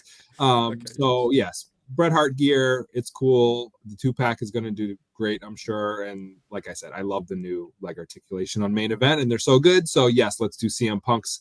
But let's also do those awesome gears as Elites. But this gear is very important for this Elite you see here because it was his first 2 matches back, Madison Square Garden and Los Angeles / Inglewood at the Forum. And he apparently borrowed Cody's trunks for this. That's the story that he told us at the panel. So friends helping friends, a historically important action figure, maybe not the most exciting gear from a deco perspective, but holy smoke, those tattoos are expensive. And I'm like, geez, how do we afford to do these figures? He is a challenging gentleman to make as an action figure, that's for sure. But it's awesome. So anyway, with the plain gear, we wanted to plus things up. So I work with the designer of this. His name is Hector. He does our top pick Elites, and I was like, hey, we usually don't do new tooling for top picks, but in this case I want to push some tooling money your way, and let's get those go to sleep hands for the first time, uniquely sculpted and tooled go to sleep hands for CM Punk. They'll appear here first, and then we'll roll them out to other CM Punk figures as we can afford. Well, I was going to say when appropriate, they're always appropriate, but as we can afford in the offerings, they'll get those go to sleep hands. So pretty cool to get this out for those who were there or those who just care about WWE or wrestling or CM Punk history. I want to shout out to my brain as well, because I'm remembering shout out to my brain. I need to validate myself sometimes. Look, these CM Punks as well, I'm remembering like interchangeable hands on the main event and showdown and interchangeable heads, and they work like, we're seeing the black X on the wrist tape on the left with the Elite, and then on the right for the main event, we're seeing the red X's. So they're like, you can just interchange those hands. Now your Elite has red X's if you really want. So like, you're even getting more interchangeability, which I really love about that. Yeah, way to go, And Nick Storm's brain. You're right. If you want thank you. Bret Hart, CM Punk to tell Randy Orton to go to sleep, even though the elbows might, restrict that a little bit, you can probably almost get there. So swap those hands. Yeah, damn right. And also, I want to say, CM Punk, you were saying he's a difficult person to make. I'll move on to this slide just so we have a little change of scenery. Oh boy, that's nice. That is just really great. He's a very I guess hard person to make not a tattoo, a figure of, because he does have a lot of like a licensed sort of tattoos. How do you guys get around that? Is that something? Is that something you guys just talk about? How do you guys come to the decision? Oh, maybe we'll place this here. Maybe it looks a little bit like it, or how's that thought process? If something is an outside IP, it's usually off the table. Like the Cobra and the Pepsi, you either just go with a full circle or you omit them. And it can be designer preference a lot of times. If you leave it blank, then you leave an open canvas for someone to just get a water decal and put it on there if they want it, right? So, I don't know. There's no 100% way to win, because I know as a collector you want authenticity. So, we just try to do our best to do something there, whether we're omitting, changing, whatever. And, sadly, you can't just recreate all these tattoos, and customization has to come into play if you really, really desire them. But like I said, some things are just off. Like, we're not going to put on that previous slide, we're not going to put the Han and Leia tattoos that are on his legs on final figure. Like, that's just impossible, unfortunately. So you kind of, you turn these over to Asia. What's that? If you were to go about that, what like tooth and nail would you have to scratch to make that a possible? Like, what you probably would have to pay royalty. Is it impossible? Yeah, you probably have to pay a royalty to, the rights holder, in that case for Han and Leia, Lucasfilm, Disney, and you might get into a situation where the item is just in the red and it's no longer profitable, right? Because it's a royalty on top of a royalty, and what are you getting out of the Luke and Leia that we would be paying so much for? You know what I mean? Like, are we getting, all the Star Wars fans who buy action figures to buy that? Probably not. So I think the reward isn't worth the output of money that it would take to make those things happen, and time, right? It's a huge deal, and it's such a small payback that you get for it. I'm seeing Louise. What about a cheaper soda brand logo? Whatever the knockoff of Pepsi. Mr. Pibb. That's my get a Mr. Pibb logo on the shoulder. No one will complain. Right? Surely. Anyway, defining moment, CM Punk, dude. Oh my god. And what a defining moment it is. Pipe bomb attire, CM Punk, in the all yellow. And this is actually a gear he wore, in his last legs in AEW television. I'm a mark. Yeah, I love wrestling. Really? Really? Nick Storm likes wrestling? Shut up, dude. Sorry. That was to no one. We are getting pipe bomb attire, CM Punk. Yes. Dude, when it comes to kind of deciding what gear to go with for defining moments, was it easy to go with this route? Did you guys maybe pass up like another one? Like, first thing I'm thinking of, Money in the Bank 2011, obviously. But any other attires or moments you guys passed up for doing for CM Punk? This was the go-to. Yeah, of course, Money in the Bank came to mind, but maybe that's saved for something else. So yeah, this was the defining moment for Punk that we wanted to do here as an elite figure. So it was very easy to map these out. Bill and I sat there, and some of them were a little more calculated, like these. The elite return figure, the top picks, Madison Square Garden and Inglewood Forum figures. And some were like, let's just find some viable basics with unique looks. And they were a little less dependent on iconic matches and moments, other than the Bret Hart gear. But, those single basic, let's find something different to do for CM Punk. And we just looked through the catalog. But this one, very specific. We knew we wanted to do this as a defining moment. And it came together very quickly. like the rumors were happening. We always, people were sending requests in long before, they even knew CM Punk was back. Like, hey, if CM Punk is back, I want to see this. So we kind of knew what people wanted, and we mapped it out that way. And people at home, you can stop torso cracking your All Stars 2-pack as CM Punk, because that's like a thing of beauty now, and probably like a grail piece. Please stop torso cracking that. Thank you. You know what I'm talking about?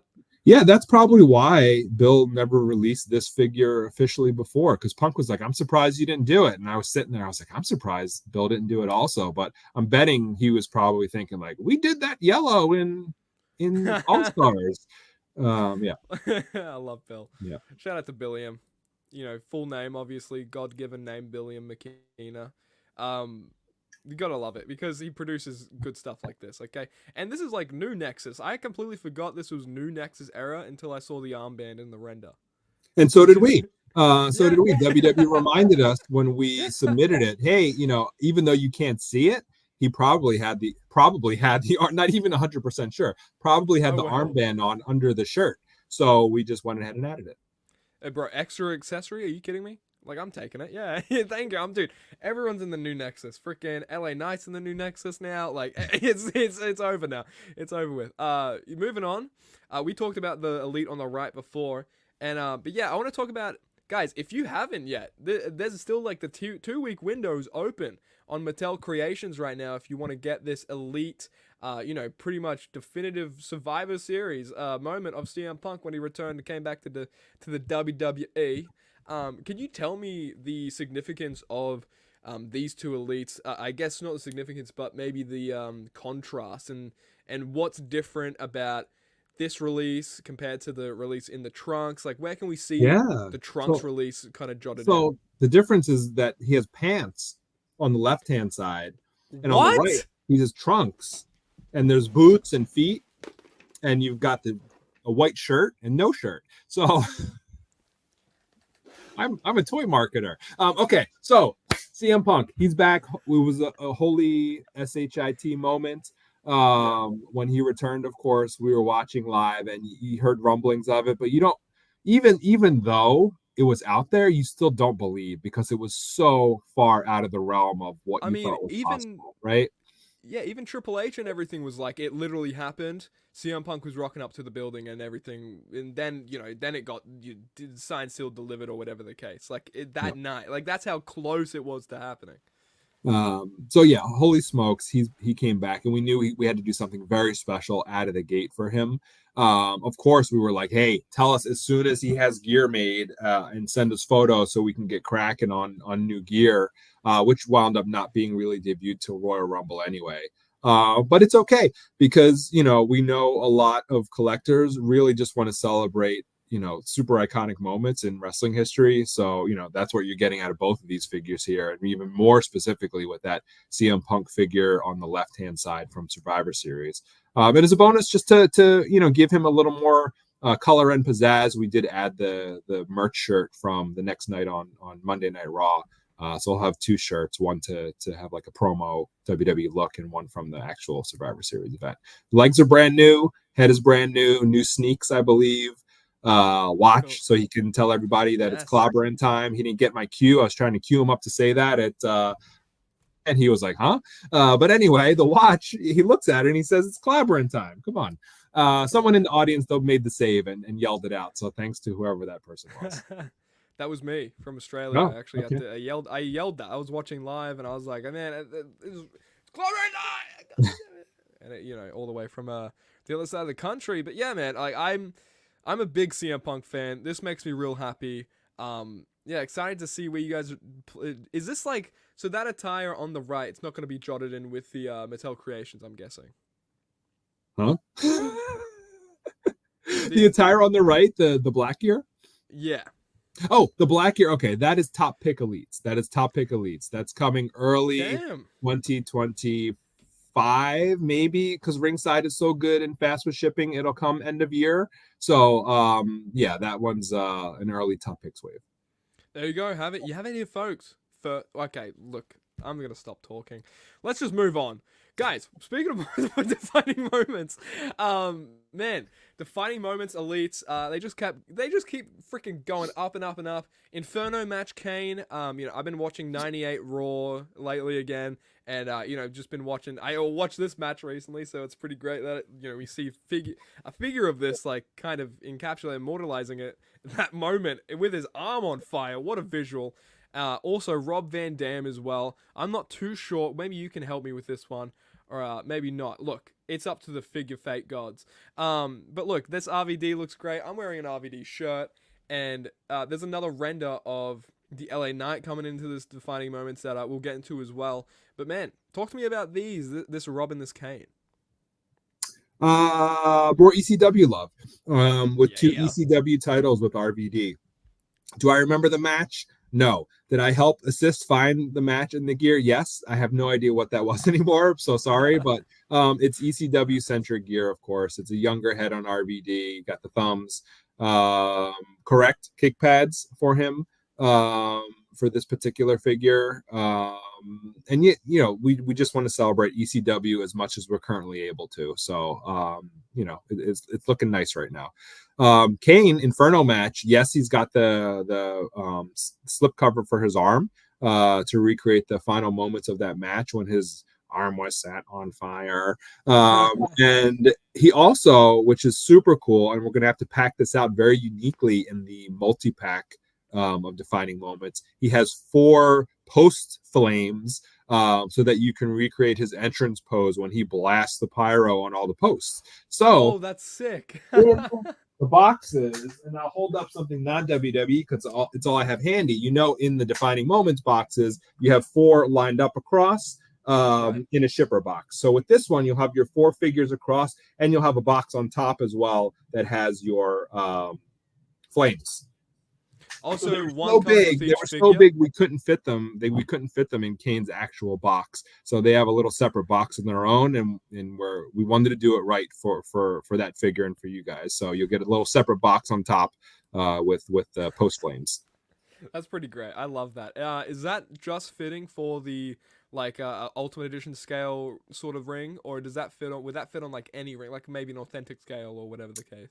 I'll be honest, I haven't tried the other rings, but I have them. Yeah. And once those samples come back from Mania, I wanted to get a shot of the flames in that Nitro ring, even though people would have been like, Kane was never on Nitro. Why are the flames? Blah, blah. Anyway, I wanted to get that shot, but it was just so overwhelmingly busy in the booth. I never had a moment to open it up and put the flames on there. So once those samples are back, I'll try to get a shot for everybody and for Ringside to share of what that looks like. And I'll test it on the basic rings, and I'll test it on authentic scale, and I'll test it on, of course, well, I know it works on our Ultimate Edition scale rings, but I'll test it on everything and post that on Instagram, or let one of you guys break the news on that.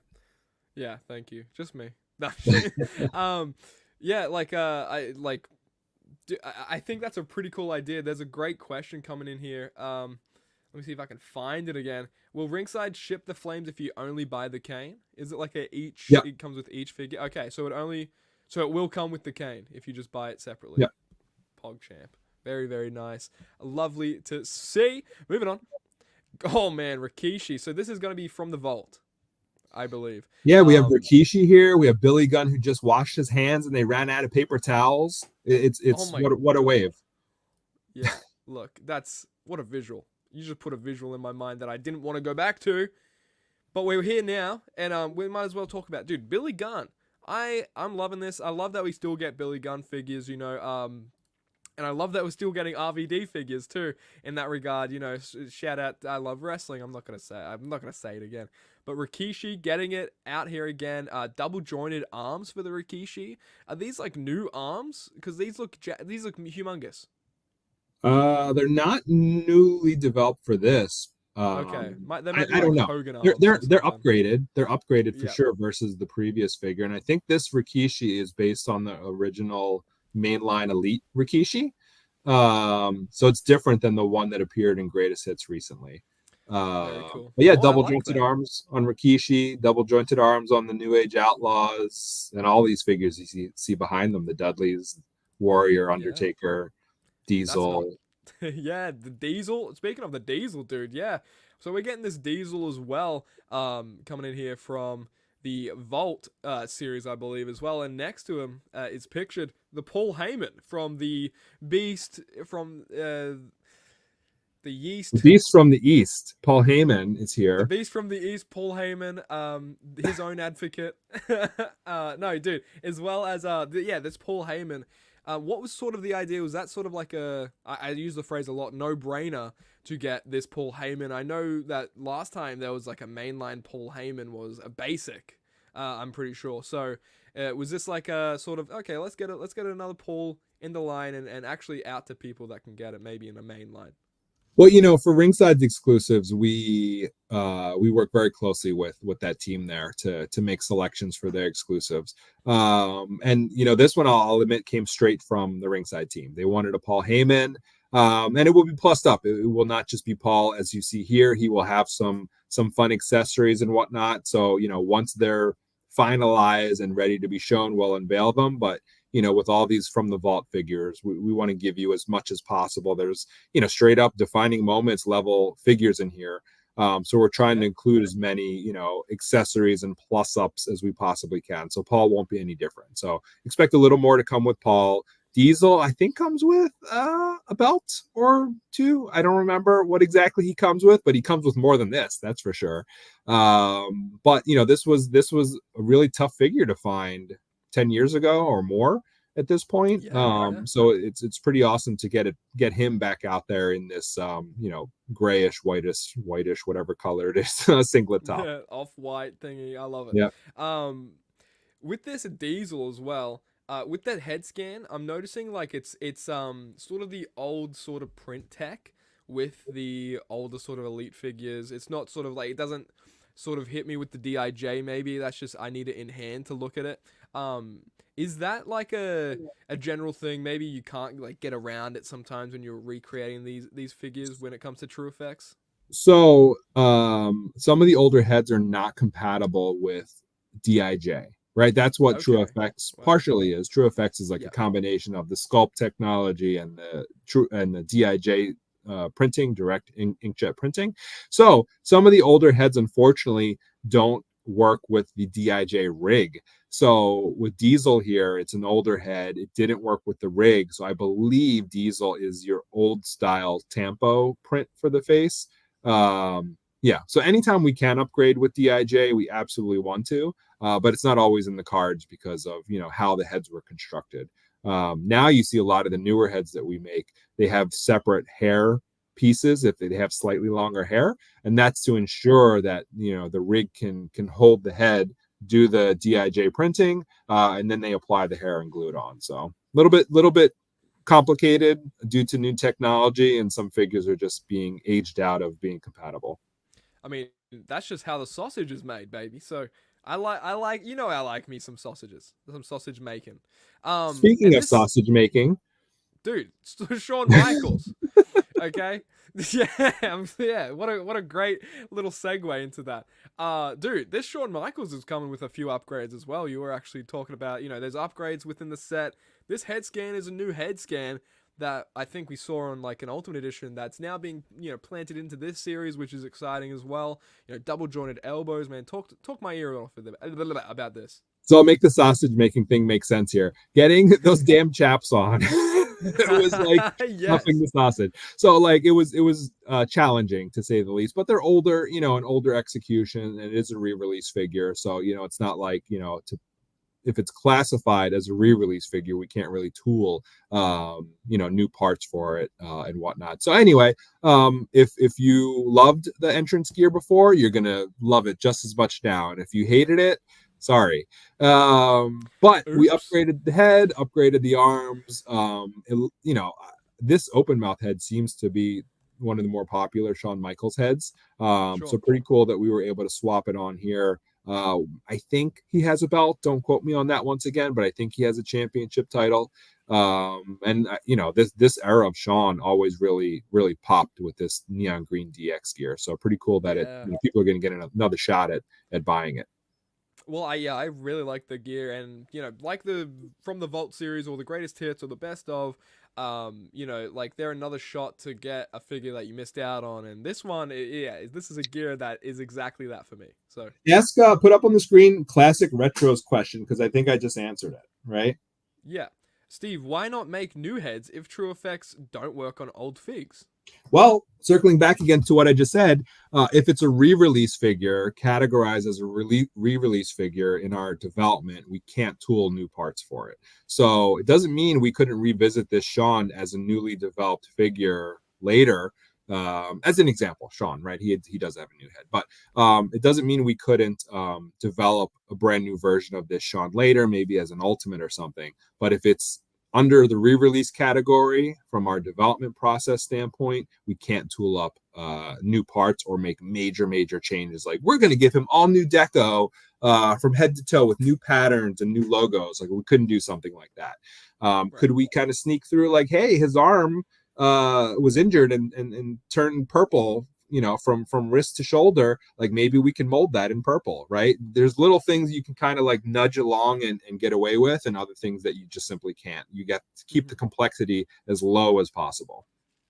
Yeah, that's fair enough. I feel like for another example, like if you're making a WWE 2K character and the head just doesn't match up with like the face photo that you're putting onto your head, it's just like probably that's probably my analogy. Anyway, Becky Lynch, dude, we're moving. JD McDonough, you mentioned it earlier in the episode. We're finishing off the Judgment Day in elite form finally, which is going to be fantastic. JD is also, I don't know, I'm pretty sure you said this on ringside, but JD is coming with swappable hair, which is cool for his long, his like hair down, long hair, or just like ponytail, hair tied up. He's my brother in that regard from another mother. I tie up my hair. I have it long, so I agree with this JD McDonough. You have the same dad? Yeah. No. James Storm. Sorry about your damn luck. Okay. That's okay. Becky. Anyway, Becky's there. Becky. She's so good. No, yeah, go on. We got a Becky. We got a JD. There's Finn with the 7 tattoo, not tattoo, paint on his shoulder. It's going to be terrific. Damn right. Moving on, dude. This is actually exciting. So we're getting a Yeet Jey Uso, and also is this going to be a no Yeet Jimmy Uso? Well, I mean, there's no Yeet there, but there is no Yeet in him. There is no. Sorry, but, I just took me through it. Yeah. But I desperately want that, so it'll happen. You just got to wait a little bit longer. This one was already being pushed through before the no Yeet came to full fruition. So right. Yeah, no Yeet. TBA to be announced. Is this so this Jimmy head scan we actually saw in 106, the Elite 106. Is that gonna have like the interchangeable hair ports as well? I It's don't. the same scan. I don't know. That's fair. Bill, you know who to come to with that answer. Okay. Does Bill know? Nobody knows. Nobody knows. Look, do I even know? No, but I know these are freaking pretty nice. Tiffany Stratton's first Elite, and also Carlito coming in here. And when we were talking about last time you were here on Figure Friday with CM Punk and everything like that, rumored to come in, we were talking about Carlito having a hand like with an Apple accessory. And dude, oh my goodness, here it is, and it's also a Chase figure. So is that sort of like let's get multiple Carlitos out here? He just came back to the company. He's looking looking in great shape too. Yeah, I mean there should be more Carlitos out there, so we're kind of making up for lost time here with 2 Carlitos out of the gate. Apple, of course, so we have that tooled up right for future use.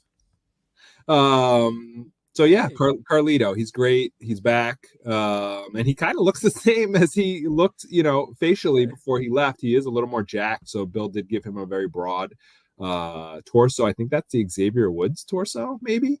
Yeah. And then Tiffany Stratton from a recent NXT PLE in some Barbie inspired gear, complete with hat. Perfect. I mean, it has to be Barbie inspired. It's Mattel. Are we kidding? Are we kidding ourselves? Yeah, this Carlito looks fantastic. And Tippy Time, yeah, Tippy Time. Thank you, Classic Retro. Moving on, dude. We're getting a new R-Truth as well. So we're not. So Oh, I good. should I take thought I off. was like almost spoiling things when I was like, all new Judgment Day from 2024. It And feels like it's a fine line I for was you like, guys dude, because did like we reveal that R-Truth yet? But we did. And yeah. he's got the same torso as Carlito. Yeah, good thing to note. Yeah, if anyone out there is not aware, like it's like the Bobby Roode torso, I believe, sort of thing. If Kenny Omega goes to WWE, that's the torso you need to use, Steve. Just Okay. saying, he's not ever gonna go to WWE, but like a Hey, you man can never know. dream, You a never man can know. freaking He dream. saves people's dogs. Like, he's a Yeah, man of the people, obviously. dude, this is so true. Speaking of saving people's dogs, can we get a Larry? What's the possibility of a Larry figure? Pretty good. Also, I love the sounds of that. With this R-Truth, will he come with his favorite wrestlers' armbands? I don't know, but he does have a soft goods shirt, and it's going to be one Awesome. of the soft goods shirts that was a top seller on WWE Shop. He had two. I, So I he had hope it's two the recent, live, laugh, love one. he Please. had two that performed very well recently, Right. and I forget which one Bill chose, but it's going to be one of those Judgment Day shirts. That's awesome. That's really fun. I mean, R-Truth's had a really fun run with that. Uh, and you got the Rock as well. Final Boss Rock. So is this gonna be Final Boss Rock? Did you guys start working on this when he started like maybe sort of introducing this new character on TV? Well, I think we started work before, and this was Trunks Rock, but fortunately we have the leg sculpted already, so we were able to easily pivot and swap them, especially Oh when he wow. started wearing those throwback heel shirts and vests. So this will have a soft goods shirt or vest. I don't remember which one, but it's one of those, promo Final Boss Rock shirts. That's So awesome. it's dope. Finger TBD. Maybe it's putting it up, or I don't know if the L is going to come into play with the thumb, but yeah. Look, hey, the only L you can find is here on Figure Friday. Nick Storm, that's me. The walking. Look, I'm done. Kairi Sane looks really great too. I'm gonna be honest. I love the Kairi Sane. And I just want to like shout out to The Rock. Obviously, She's he really needs my. tall, right? Yeah. Obviously, this is height accurate. She's the tall. She's actually taller than Omos, so this is not height accurate, I should say. No, no. But this final boss Rock. I want to say shout out because he needs my shout out. Obviously, his ego needs it. Um, he's completely like revitalized his just his presence. I feel like overall on screen, like he was over to the point where no one could boo him, but now it's like I have so much more appreciation for like the work he's done, and especially like he could come in and do the same song and dance. This side chant "You Are," and then this side chant on Figure Friday, and whatever the case, and get over with that. But he's being like a complete heel. He's being a dare I say bastard in what he's doing. So I really love what he's doing. Wait, do you have a take on this new revitalized Rock? I guess his new run. Best work of his career. I'm like Damn. watching and cheering at the TV.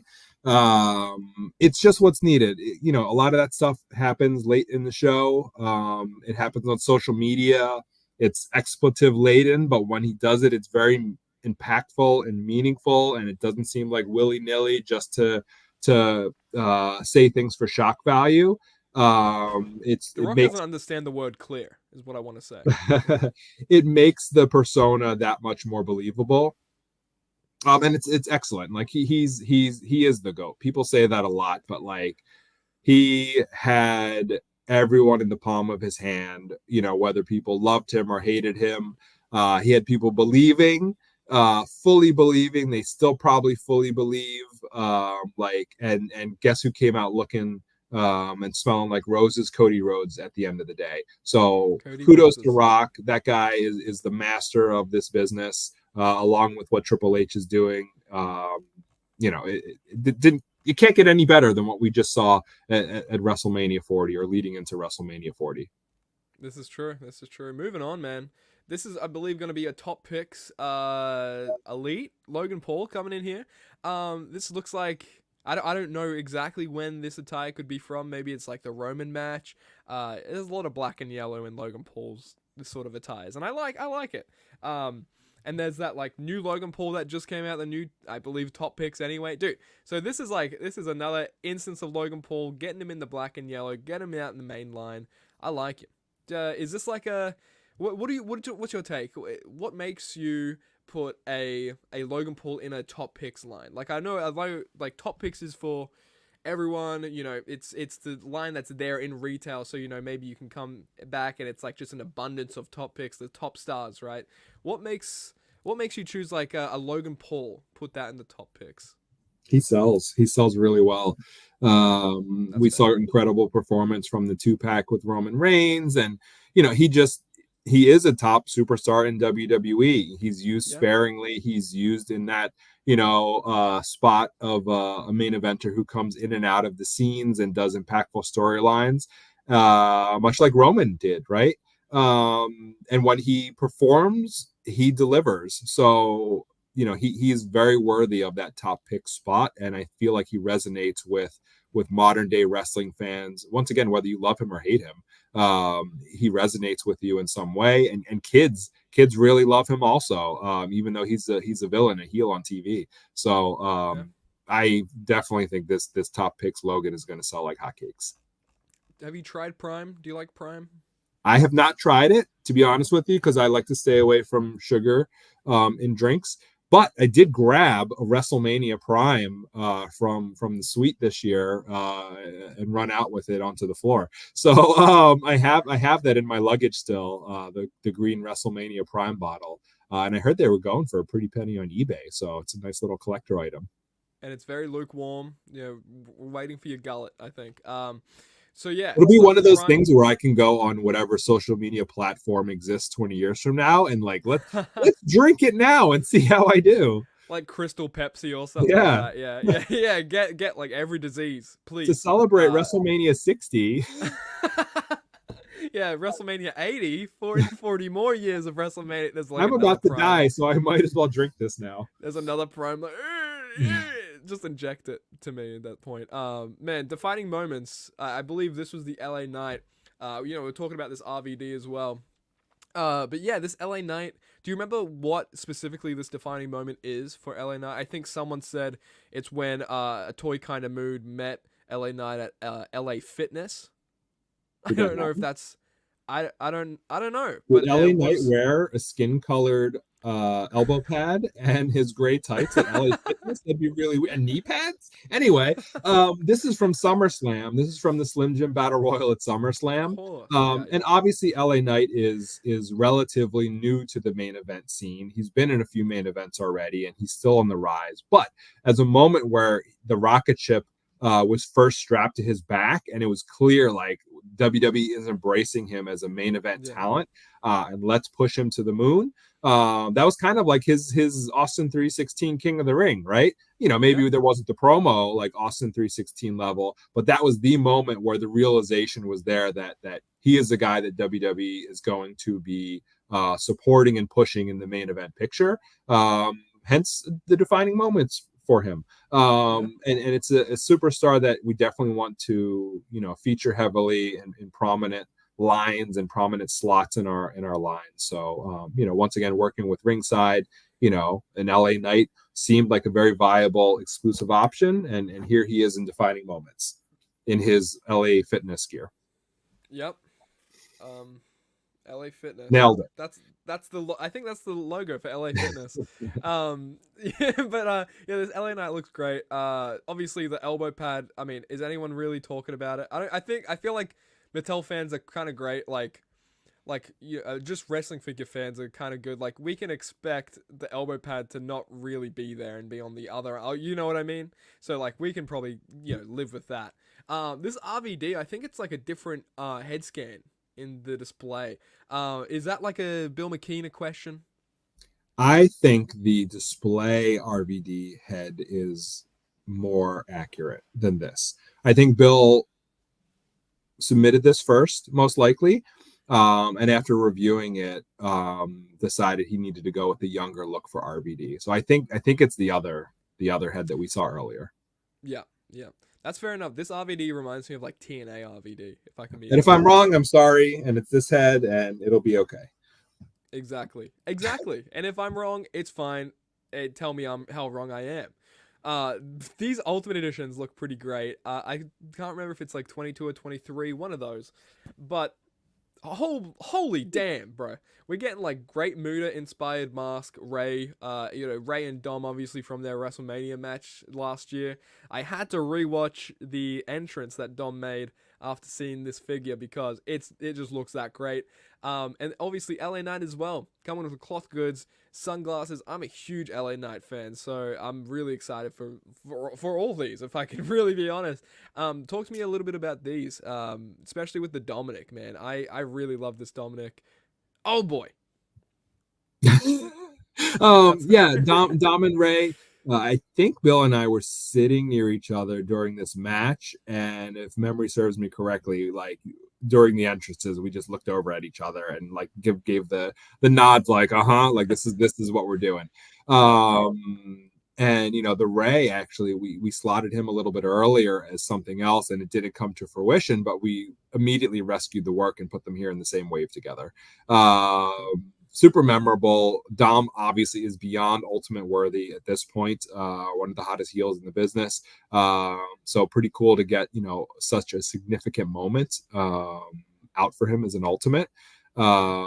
Ray, he does have a belt as well that he can whip his son with. I don't see that included here, but he does come with it. That's good. That's my favorite moment of the match. So yeah. And then once again, same spiel on LA Knight. Top WWE superstar. He needs to be featured. People want figures of him. And excited that he's going to be coming to Ultimate Edition in early 2025. Yeah. Have you guys been hearing the discourse about especially when it comes to LA Knight? I feel like there's been a little bit of like formula, discussion and stuff like that. People say his legs are too skinny.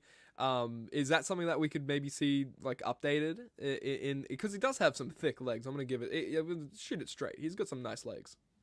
It's not my call. Yeah.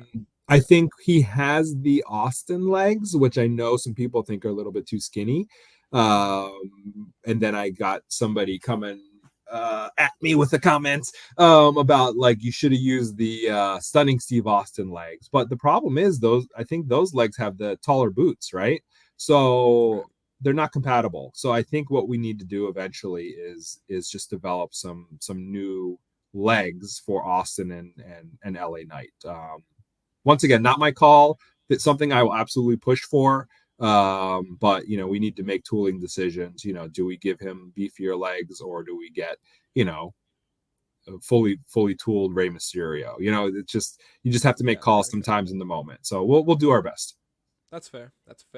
And hey, I mean, I like LA Knight, so I'm gonna be buying it anyway. And what's good about the ball jointed legs on the basics? This is what I did. I swapped the legs on the basic to the elite, and I mean, if you want the less articulation, I mean, hey, I'm a happy camper. So do they still swivel? You know how the main events have that thigh swivel? What do you mean? Like this? Like at the hip, they have like a back and forth as well. They have a back and what do you mean?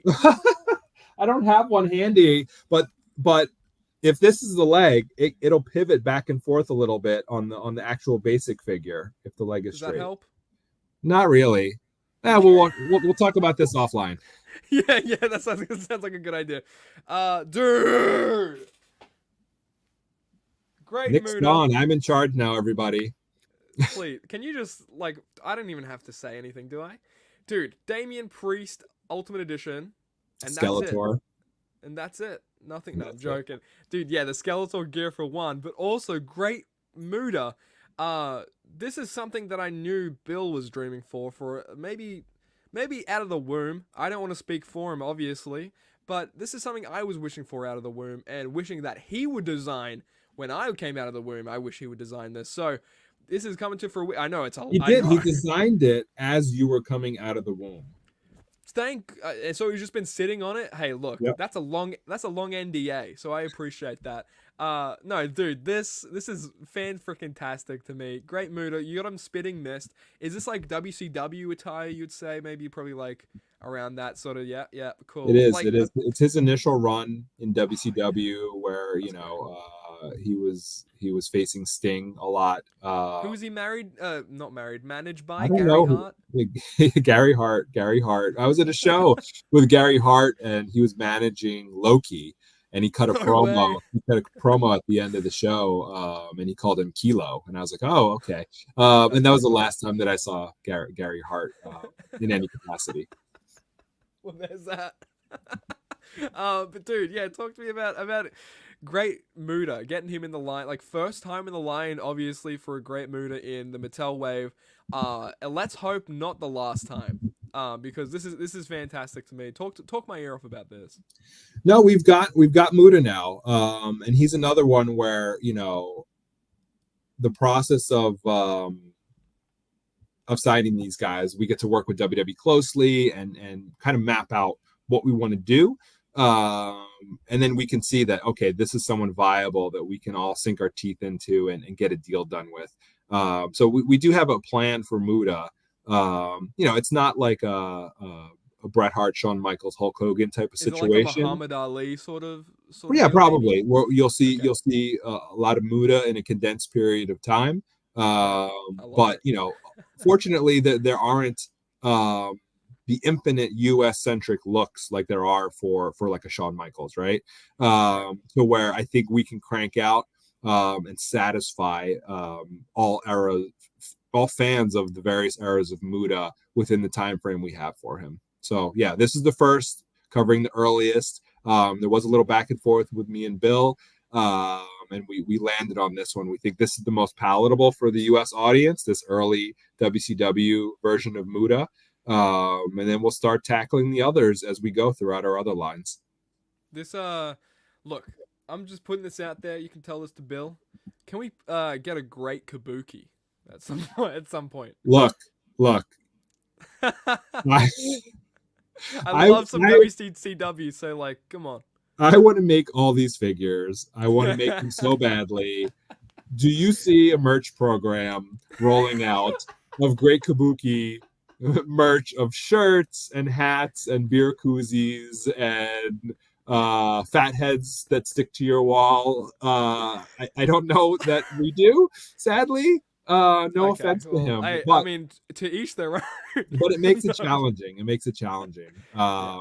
Unless special circumstances happen where we can work things out and it's viable and 2K is in on it and all that good stuff. Yeah. Maybe someday, maybe Kabuki is Hall of Fame bound, and then the deal just happens. You got one shot. You can do one figure, Steve. I knew it. Hey, look. I think there's like a few more reveals, but we've had you for too long, and there's comments too. Let's Steve, go to them. Let's do it. this is about to be Monday Night Raw. I'm joking. This is not going to be 3 hours long.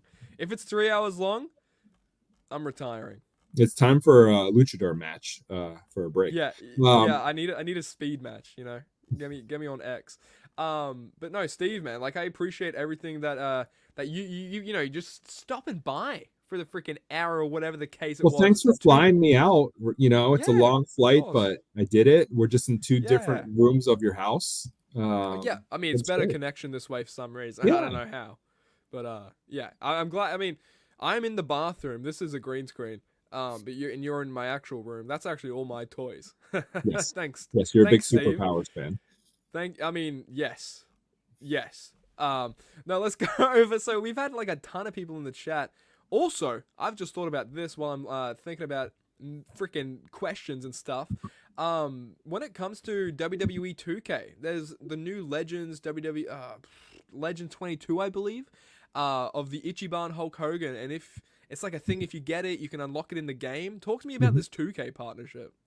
So if you get it, you can unlock it in the game. RUB Fix has. It's a great That's cool. partnership. It's a great partnership with 2K. We've done a couple things now. We've done the Cena in game last year. We used to do figures with them, remember? Yeah. Back in the day. It is difficult, right? Because they have a shorter timetable for development because it's all digital. Right. So this has been working out nicely. So we kind of share what we're both doing with each other and align on some executions that make sense. So yeah, if you get that Ichiban Hogan, you'll be able to get a digital code and unlock him in the game, and that's going to continue with a few other executions as well as the year goes on. So Ichiban Hogan isn't the last of that, and I think maybe some images already came out that you guys might already know what the next one is, but there's even more beyond that also. So I hope this just leads to bigger and better things with 2K. The video game action figures have been very well received, and people have been saying like, I want a whole game like that or a whole roster like that. Yeah. So yeah, maybe this is just the beginning of something really cool and special with 2K. Yeah, stuff like this, collabs and partnerships with two different hobbies, and I'm a merchant, if you will. So I'm a happy camper.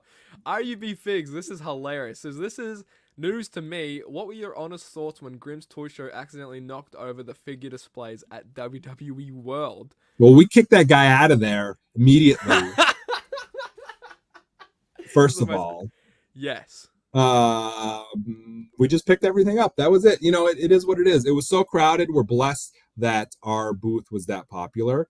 It was packed the entire time and overwhelming. You expect a good turnout because I do think, to pat ourselves on the back, we do a good job at these, live reveals with our fans. And we try to, pull out all the stops for them. But, to be there in Philly and for it to just be jam packed to the point of like unreasonably jam packed, it's very, very rewarding and happy. Everyone was so excited to see everything.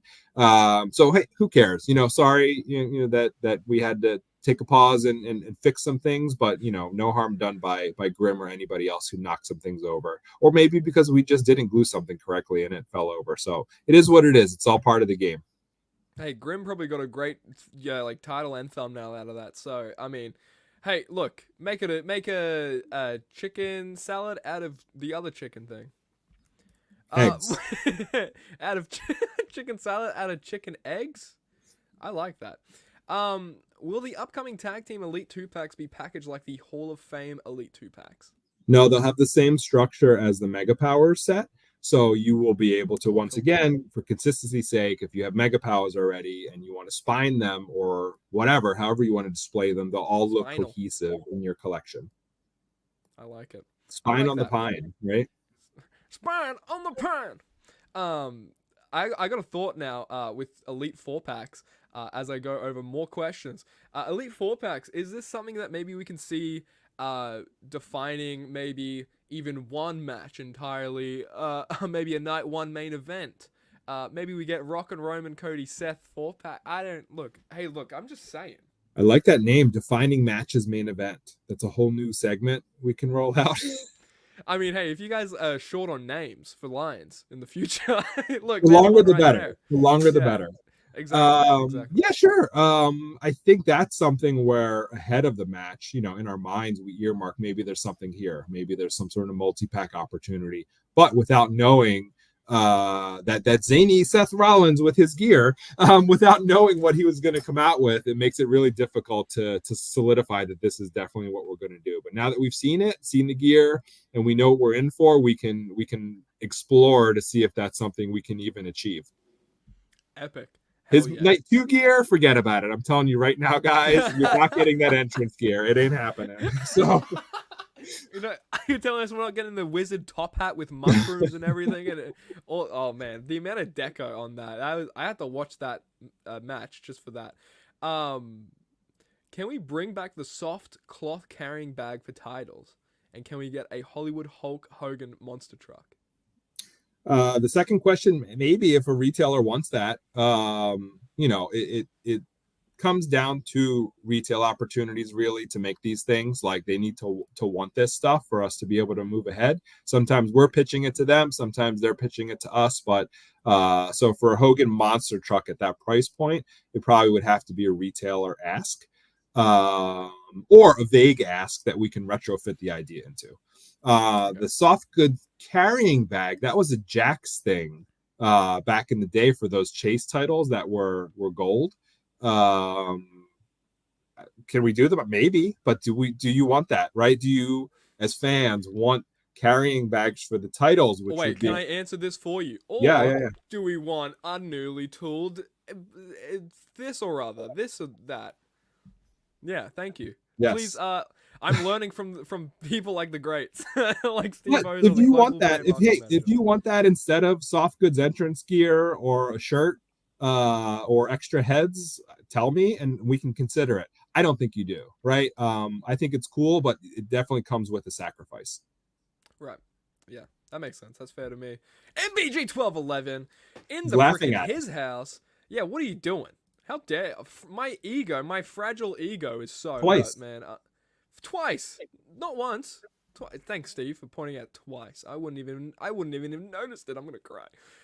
We got Wrestling Hero Figs as well, man. Ton of people in the chat, guys. If you're in here, if you're watching this, if you're looking at me in my eyes, shout out to you, okay? You know who you are. I know the sunglasses on, so it's hard to see his eyes. I don't have eyes. Hey, Steve, any chance we will get the new championship belt with the regular WWE side plates and not superstar specific ones? I feel like I don't think he really wanted this question answered, to be honest with you. I didn't see it enough times in the chat, Dave. Look, Dave likes to flood the chat with the same question, and I respect it. I appreciate it. I had it in my mind, and I was going to answer all noise is good noise. Yes, I was going to answer it if it popped up here or not. Yes, yeah, you'll probably see it at some point. We'll get it out there somehow. I feel like it's a little divide like in the community with like side plates like that. Like a lot of people like the authenticity, like the certain individualization, I guess is that what you would call it. So yeah, is there like what's the fine line there? You can't satisfy everyone because we're so divided with our tastes as a collector community, and that's okay, right? But that allows us to explore different iterations with all of our hundreds of releases a year. So I think, sorry if you don't like that, one person has his name, decoed on the title and side plates. But, hopefully a couple months later, you'll have a version that sans all that extra deco and side plates, and then you're happy. So, we just have to do one thing at a time. We have to make a decision and do it. And then we can do a new version later. Like for me, for example, I mean, Cody just winning the title now, showing up on Raw. He has the American Nightmare side plates. I mean, that's something that I'd want in a figure, So we'll never make it. So yeah, thanks guys. Wow. You heard it from the man himself. I heard it from the man himself. I'm gonna cry myself to sleep. I love going through these questions. Dave, you are here everywhere, every scroll. Louise, I know you hear this a lot, but when I see great figures announced as store exclusive, it's extremely disappointing because I can really find them. Is there anything Mattel can do to address this? So I don't know this Mattel person, but I don't know that they have any capability to do anything really. What kind of name is that even, Mattel? So who knows? I get it. So I think for me, my approach is to get as much stuff that you guys ask for out as possible with the slots that we have and the opportunities that we have. I know sometimes if it's a retailer that is either not in your region or it might be difficult in the US, it can be frustrating. I get that. And I'm doing everything I can to talk to the right people to make things easier. And I think you see baby steps here and there once in a while. I don't know that I'll flip a light switch and tomorrow everyone will be happy. But I think we can keep baby stepping our way to better satisfaction. You saw Mattel Creations recently unlock most shipping options regionally across the globe recently. Again, I know some people are still locked out, but that's a baby step in the right direction, better availability of those items.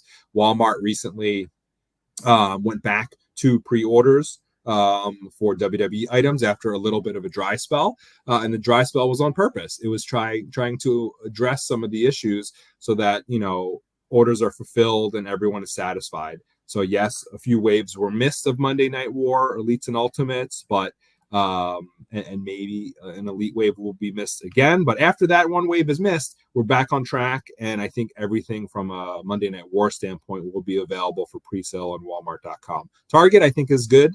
I think they have all the kinks worked out. Undertaker, I know, is frustrating, but But there'll be more later online as well. And globally, just working on it. Smith's UK is taking Monday Night War Elites. They tried Legends and wound up passing on it in the second year.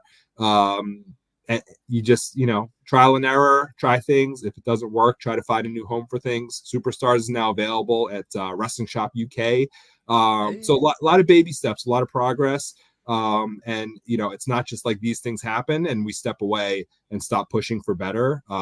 We never will. At least as long as I'm around, I'll keep pushing for better and better. And hopefully one day everyone will be happy and satisfied and able to reasonably get all the figures they want. No one's gonna be happy and satisfied ever. I know. I knew it as I said, but it's okay. It's okay. I mean, manifesting it. Okay, that's the first step.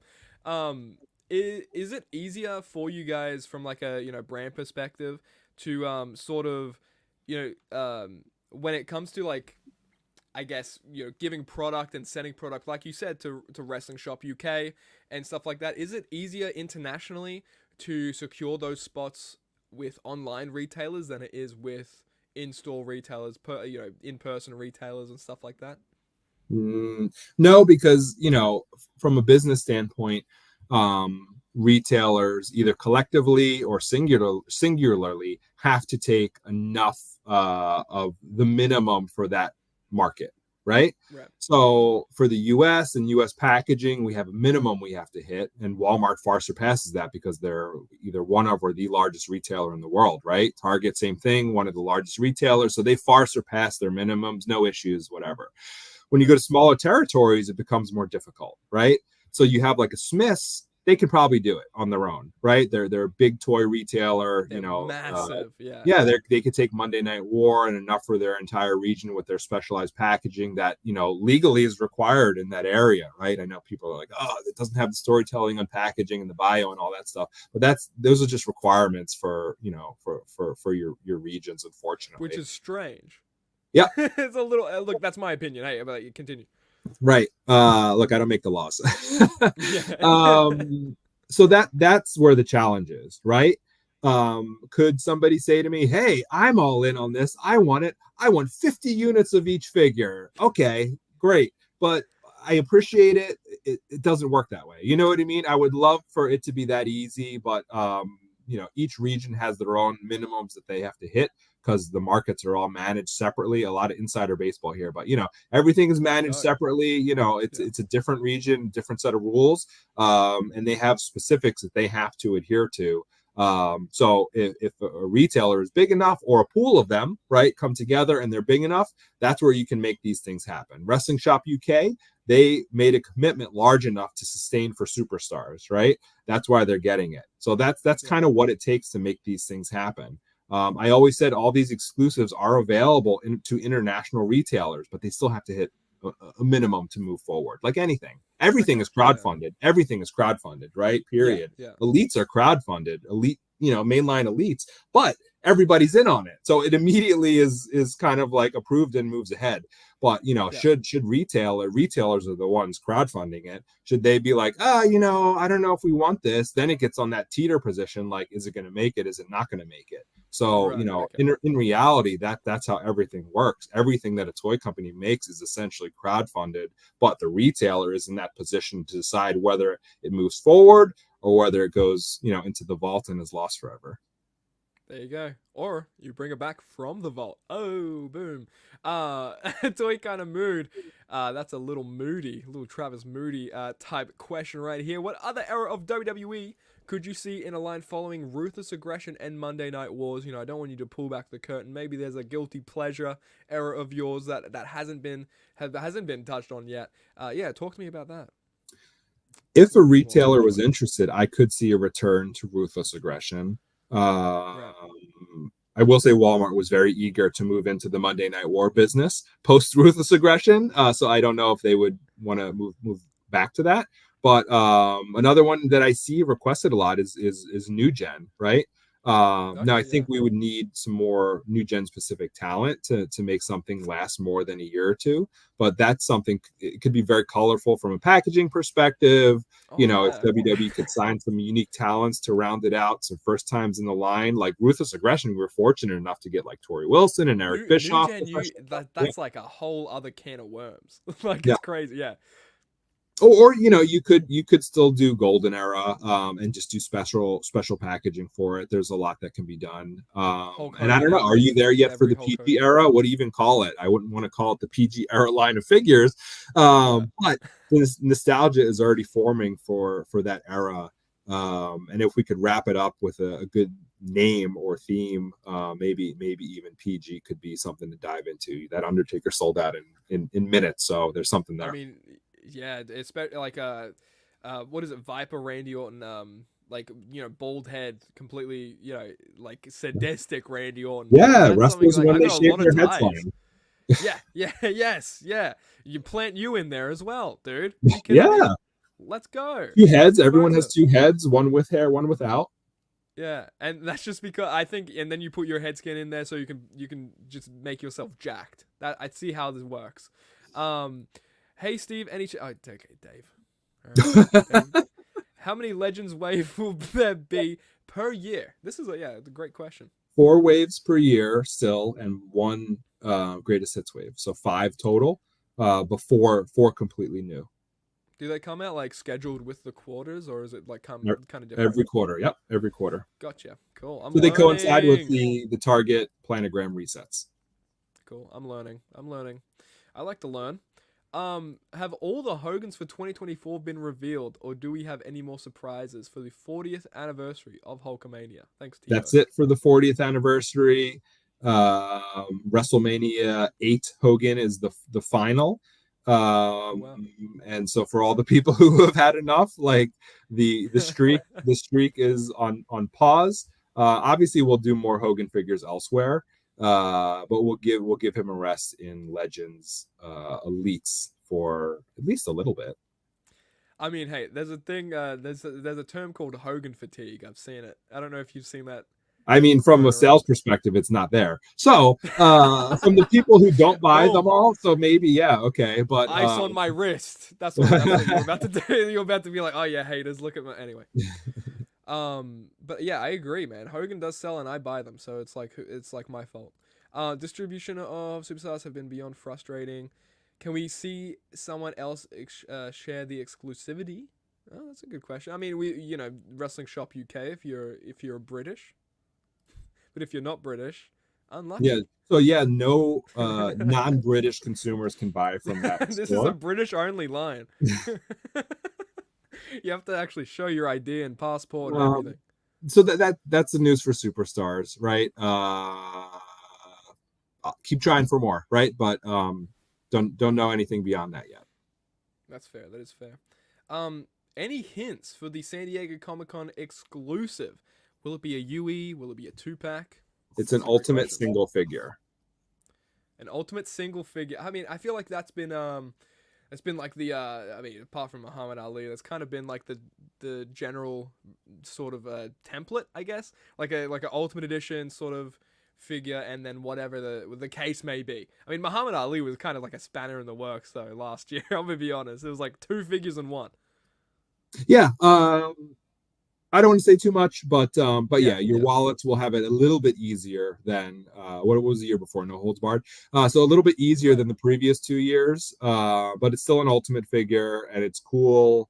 And I think a lot of people will be happy. So stay tuned for that. I don't know when they're going to announce it. That one's out of my hands for an announcement. That's like a greater Mattel PR thing. But I think WWE fans will be happy with it. Yeah, that's very epic. Dave C. What conversations go into deciding which figures go into From the Vault line? Thank you, Kevin Ford, for the question. We talked to Ringside for the vault figures, and they're pretty in tune with their consumer via the forums and their historical sales and a whole host of factors. I have a text going with John from Ringside, and I did text him a long list of suggestions.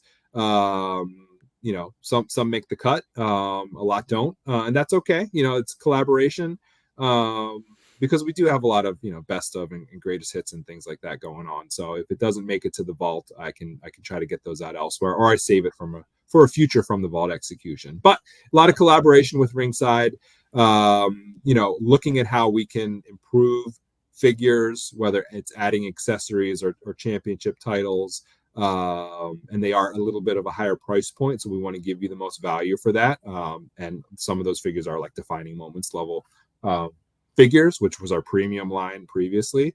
Right.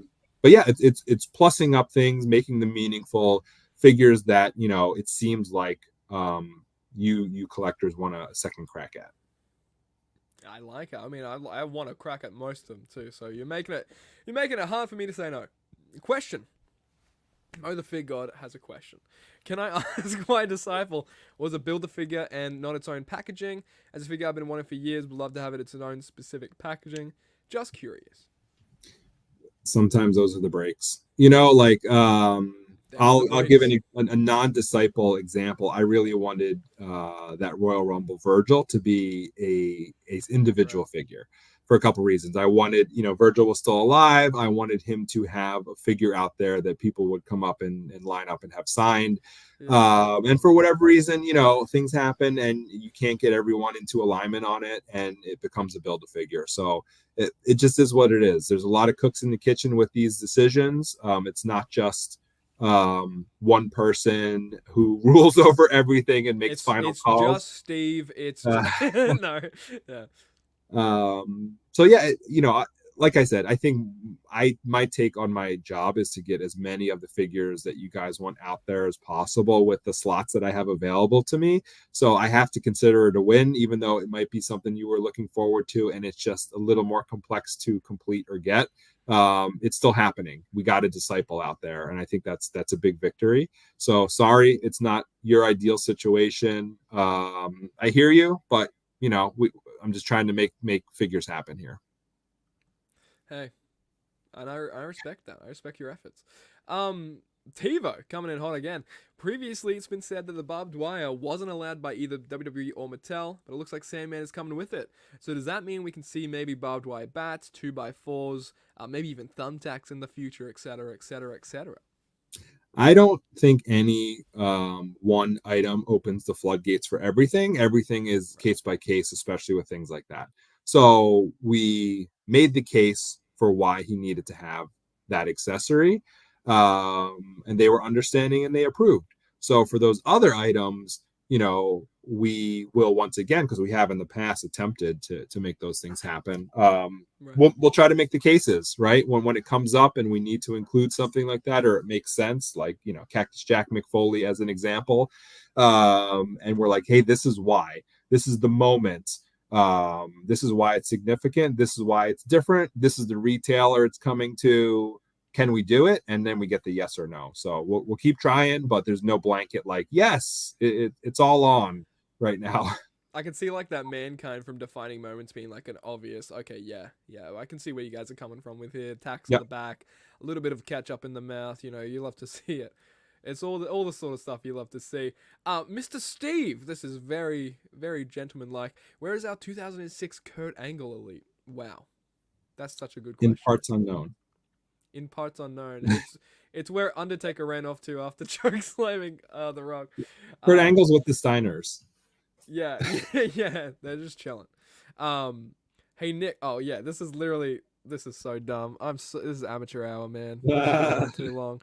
This is Steve. How you holding up, man? It's been like a couple hours, literally a couple hours. This is the Feels longest like Figure Friday. Feels like no, minutes. It doesn't. It always does. You don't have to lie on here. TiVo again here.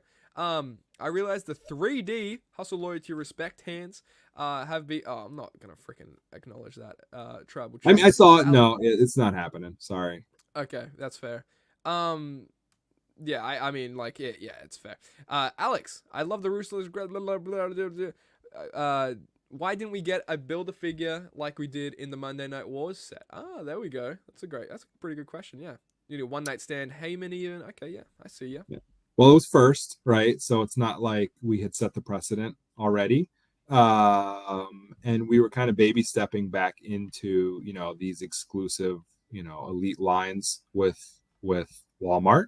Um, Hollywood was met with mixed support from Walmart, right? If you remember, they carried Rock and John Cena very heavily. Roddy Piper was a little bit difficult to find, and Wave 2 was practically non-existent.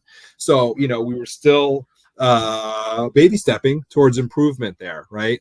So Ruthless Aggression was not at a point where I could go all in and push for the grandest of visions yet, because that is extra tooling and our margin remains the same, right? So we're putting more into it and possibly not getting as much out of it. So we weren't there yet, unfortunately. But then, we nudged ahead and made Ruthless Aggression as successful as we could have in the time frame and under the circumstances. And then we were set up for success. Thank you, Ruthless Aggression, helped set us up for success for Monday Night War, which is about to set on planograms in the coming week. So I see all the frustration. It's coming. It hasn't even set on planogram yet, guys. Ultimates and Elites. Yes, it was early on the shippers and stuff, but it's not even on planograms yet. So chill a little bit more. If there's problems after it sets on planograms, then come at me, bro. But for now, just a little more patience and let's see what happens. And hopefully this is an improved experience over, Ruthless Aggression, which was an improved experience over Hollywood. So I hope this progression of easier and easier keeps happening. So anyway, I hope that answered your questions. I wish it could have had a bath, but we weren't quite there yet. But I was able to sell it in for Monday Night War, and we have it. So that's that. Personally, if you could have had like one Build-A-Figure from Ruthless Aggression, what would you want to see? Steve Ozer. Zach Gowen. Yeah, dude. Okay, great answer. Matt, Steve, I worked at Sam Goody too. Shout out to the replay rewards card. Did you hit your replay rewards card goal for the day, Matt? Did you? Was this never? A thing? I never did. You had to sell. Okay. You had to sell in so many shift. And then there was like a period of time when they were like, ask everyone if they want batteries. Everyone needs batteries. That was the bane of my existence, trying to sell batteries with every purchase. Hey, you're getting this CD today. Would you like batteries? Yeah, you know what? My car CD player just ran out. I'm dying. Nice. Thank you. It felt good, KG Mudo, aka Old Man Muda, kind of confirms semi. Would you like to see that? Yeah, I want to see it. No, I mean, hey, I like chaos, so I just want to see chaos. Good try, Nick. Yeah, okay. Well, look, guys, there's so many questions. This doesn't happen normally. I think it's Steve. The Steve O's. It's all the women. It's all the women from your intro. You lured them in. We're still going with this. Look, it's action figure attack rub. I think that does the case. There's now I know what you have to deal with, and I kind of like it. Do you want to swap places? We can be like a Lindsay Lohan type thing.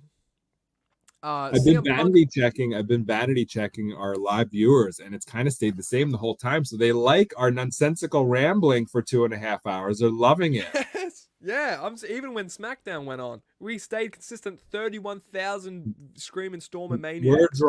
We're a draw. More than the Bucks. Yep. Look. This is a fact, and the demo says so, and I can't argue with the demo. Classic Retros 23, CM Punk Ultimate for 25. I mean, TBA, TBD. Will there be CM Punk Ultimates? I mean, duh. Yeah, of course. When? I mean, you got to stay tuned for when exactly. That's fair. Would molded wrist tape ever be an option for an Ultimate CM Punk on the topic? Figureless, similar to how other companies had for their Punk figures, like Jazzwares and AEW. Also, will the defining moment CM Punk have darker hair when it comes out? And also, there was on the defining moments Punk, I believe it didn't have the knuckle tattoos, and I don't know if that'll be updated in the release as well. A lot to throw at you, Steve, but yeah, answer gently if you like. The first question, yeah, sure. I think that's something that the team has wanted to do. The second question, that I don't know about the darker hair. I haven't had those conversations. Honestly, I've been out sick the whole week since WrestleMania, so I haven't like dove in and looked at samples with Bill or even conversed about feedback or whatever. And that Punk just showed up. I think that Punk showed up while we were already in Philadelphia, and someone, it arrived in California and someone flew it to Philly, so we didn't even see it before Philly. So I don't know. And then the same thing for the tattoos on the hand. I don't know if that's something Asia missed or what the deal is there. I have no idea, but hopefully as Bill's reviewing these for the next rounds of revisions, they will address those issues on the fig. Bill McKenna review. He's still in my shtick. How could he? Bill McKenna review. That's a YouTube channel I will subscribe to instantly. All I picture in my figure display is having on one side WCW entrance stage. Okay, this is just talking. Yeah, but only one person owns an entrance stage, unfortunately, in the whole world. So is that you? Sorry, guys. I don't know. Okay, you just don't want to be on A&E. You just don't want to be on A&E in the garage series. Look, I'm like, I enjoyed the memes of me crying that it didn't get made, and I'm thinking like I have access to it, like whatever. What are your reactions to those sorts of memes? Do you think it's all just buzz? It comes from different places. Right. I know some is just fun. I know other people look.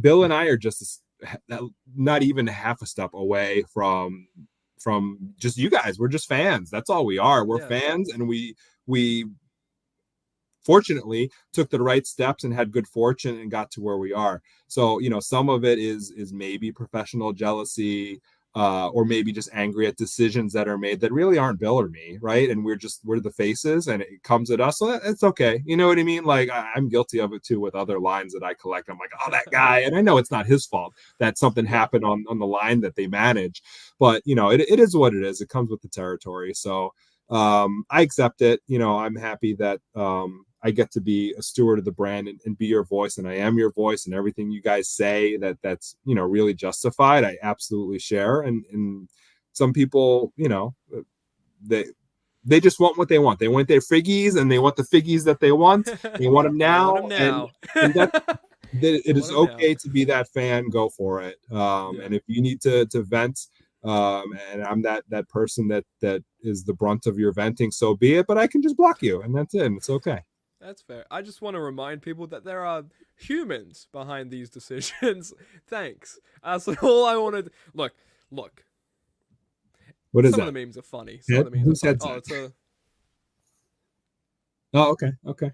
Yeah, he's telling you to drink some Prime, dude. He's telling you to drink that lukewarm Prime. Moving onwards and upwards, because I like to do that. Is the Mattel Creations Punk packaging final with a full plastic window? It is not final, but it is a full plastic window in the front. Epic. Yeah. I do like that. Yeah, pending licensor approval on all that stuff.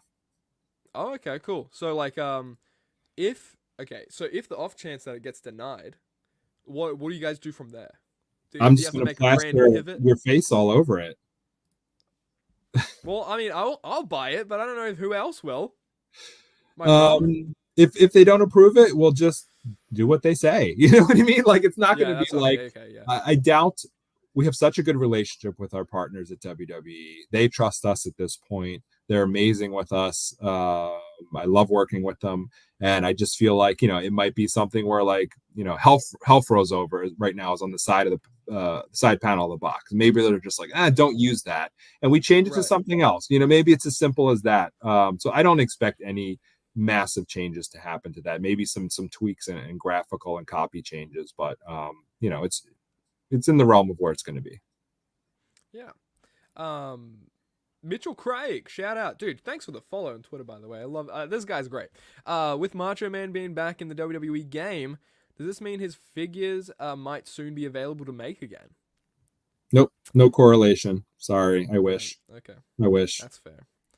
Look, when that's ready to go, I will personally. I think we'll know about it. Yeah. I may or may not own that Defining Moments figure, but I will post a brand new picture of that figure and announce to the world that it's coming. But yeah, there's just nothing right now that is even, there's nothing, period. That's No, it. just nothing. Yep. Nothing happens ever. I think it'll I was, happen. I think it'll happen, yeah. right? But Okay. deals take time sometimes. People need to come together. That's true. All parties need to say, yes, this is what we want to do, and we're just not there yet. I feel like when you're dealing with a state, it becomes a lot harder too. Like it's, I don't know. It's assuming. I love to assume. And I don't know what the 2K deal entails, right? I don't know Right. if that's Okay. a long-term deal or like, hey, let's get through this year. I have no idea what that is. So yeah, we'll just have to see how that pans out and how things pan out with us as time goes by. Fair. Jacob, the wrestling fan. I know some people didn't like collector's edition figures because some were hard to find. Can we make it? Could we see it make a comeback maybe with some NXT talent and maybe legends / deep cuts? I remember on the ringside thing from WrestleMania XL WWE World, Bill McKean like, oh yeah, you both. Oh, yeah, we love the deep cuts. They're fun. They're always fun. I mean, you always pop someone with it like, oh, I didn't know they were gonna make the Who. They were gonna make Who. Sorry, not the Who, the band. I didn't know they were gonna make Who, which is something we didn't touch on. So is like NXT talent maybe collector's edition figures gonna come back? What's that slot look like right now for you guys? So the slot isn't going to come back because that was a retail need at the time. Those replaced, Okay. if you remember, kind of replaced our exclusive lines at retail. So there was a time when exclusive lines like kind of like went to the back burner. Now they're back in full whatever the hell I'm trying to say. Full bore, and successful, but they were given a rest at the moment, and these figures were the ones that took their place. So there's no need for that execution now, but the talent, they're already still appearing. You saw Who in Legends, you saw Executioner Terry Gordy in Mainline Elites. You saw Roxanne Perez, and you're seeing NXT talent featured in Elites. So we're still making them. It's just not under the collector's edition banner. And we're managing them appropriately. Like we're not going to make like 100,000 Terry Gordys, and no offense to Terry Gordy, but you have to make and manage the talent appropriately when you put them in these lines so that you can have good sell-through and move on to the next wave. So we're still operating with those types of talent much in the same way, just without calling them collector's edition or making them exclusive to a particular retailer. Right. That makes sense. Oh, wow. I actually didn't know that. That's like an interesting bit of information. Collector's editions were the store exclusives, which is sort of, I actually love it. So, and you're talking about how the Hollywood line has progressed now. That's where it's progressed from. The collector's edition slot, basically. That's where right? Well, yeah. So that's great. That's a great improvement. That's a great progression. I think it was with Hall of Champions. That might have been the end. Was that after NXT? I think so. I think NXT and Hall of Champions at Target, and everything kind of came to an end. And then you had a period of time where at Walmart and Target, it was just those collector's edition figures as the exclusives, and you split it. Every other wave had one exclusive figure for the opposite retailer. Then we dipped our toes back in with kind of like a mini return of Network Spotlight at Target, and Master WWE Universe at Walmart. So then and it wasn't necessarily Elite, it was different. So we just kind of like nudged things forward a little bit. But we did have a reset moment where those things ceased. And we fully leaned into our mainline Elites, and those exclusive figures included to satisfy the need at retail. And here we are. And now it's like there's crazy exclusives, and everybody has tons of them, and they're successful, and we're making tons of figures that people have wanted for decades. So that's cool. That's just really cool to me. Like I'm like a big people person, not like people power. I'm not even gonna say his name, but like I'm like if I'm for the people, I love humans. I love people. So like if they're happy, I'm happy. Yeah, and it goes to show like it's that baby step thing. You know what I mean? Like, just because in a moment in time, things aren't 100% the way you need it to be. Like, look at the new world that we're in of releases versus that period of time when there were no exclusive lines and it was just collector's editions and they weren't available online and Ringside didn't carry them, and it was frustrating. So I think things are a lot better than they were just a few short years ago. I mean, yeah, some people haven't went through the trenches of the wrestling figure era. No, there has been none. But like in contrast, if you like to say. Classic retros. Have you guys thought of adding a set for the Coliseum line? This is a cool question. Maybe I need to think of good questions.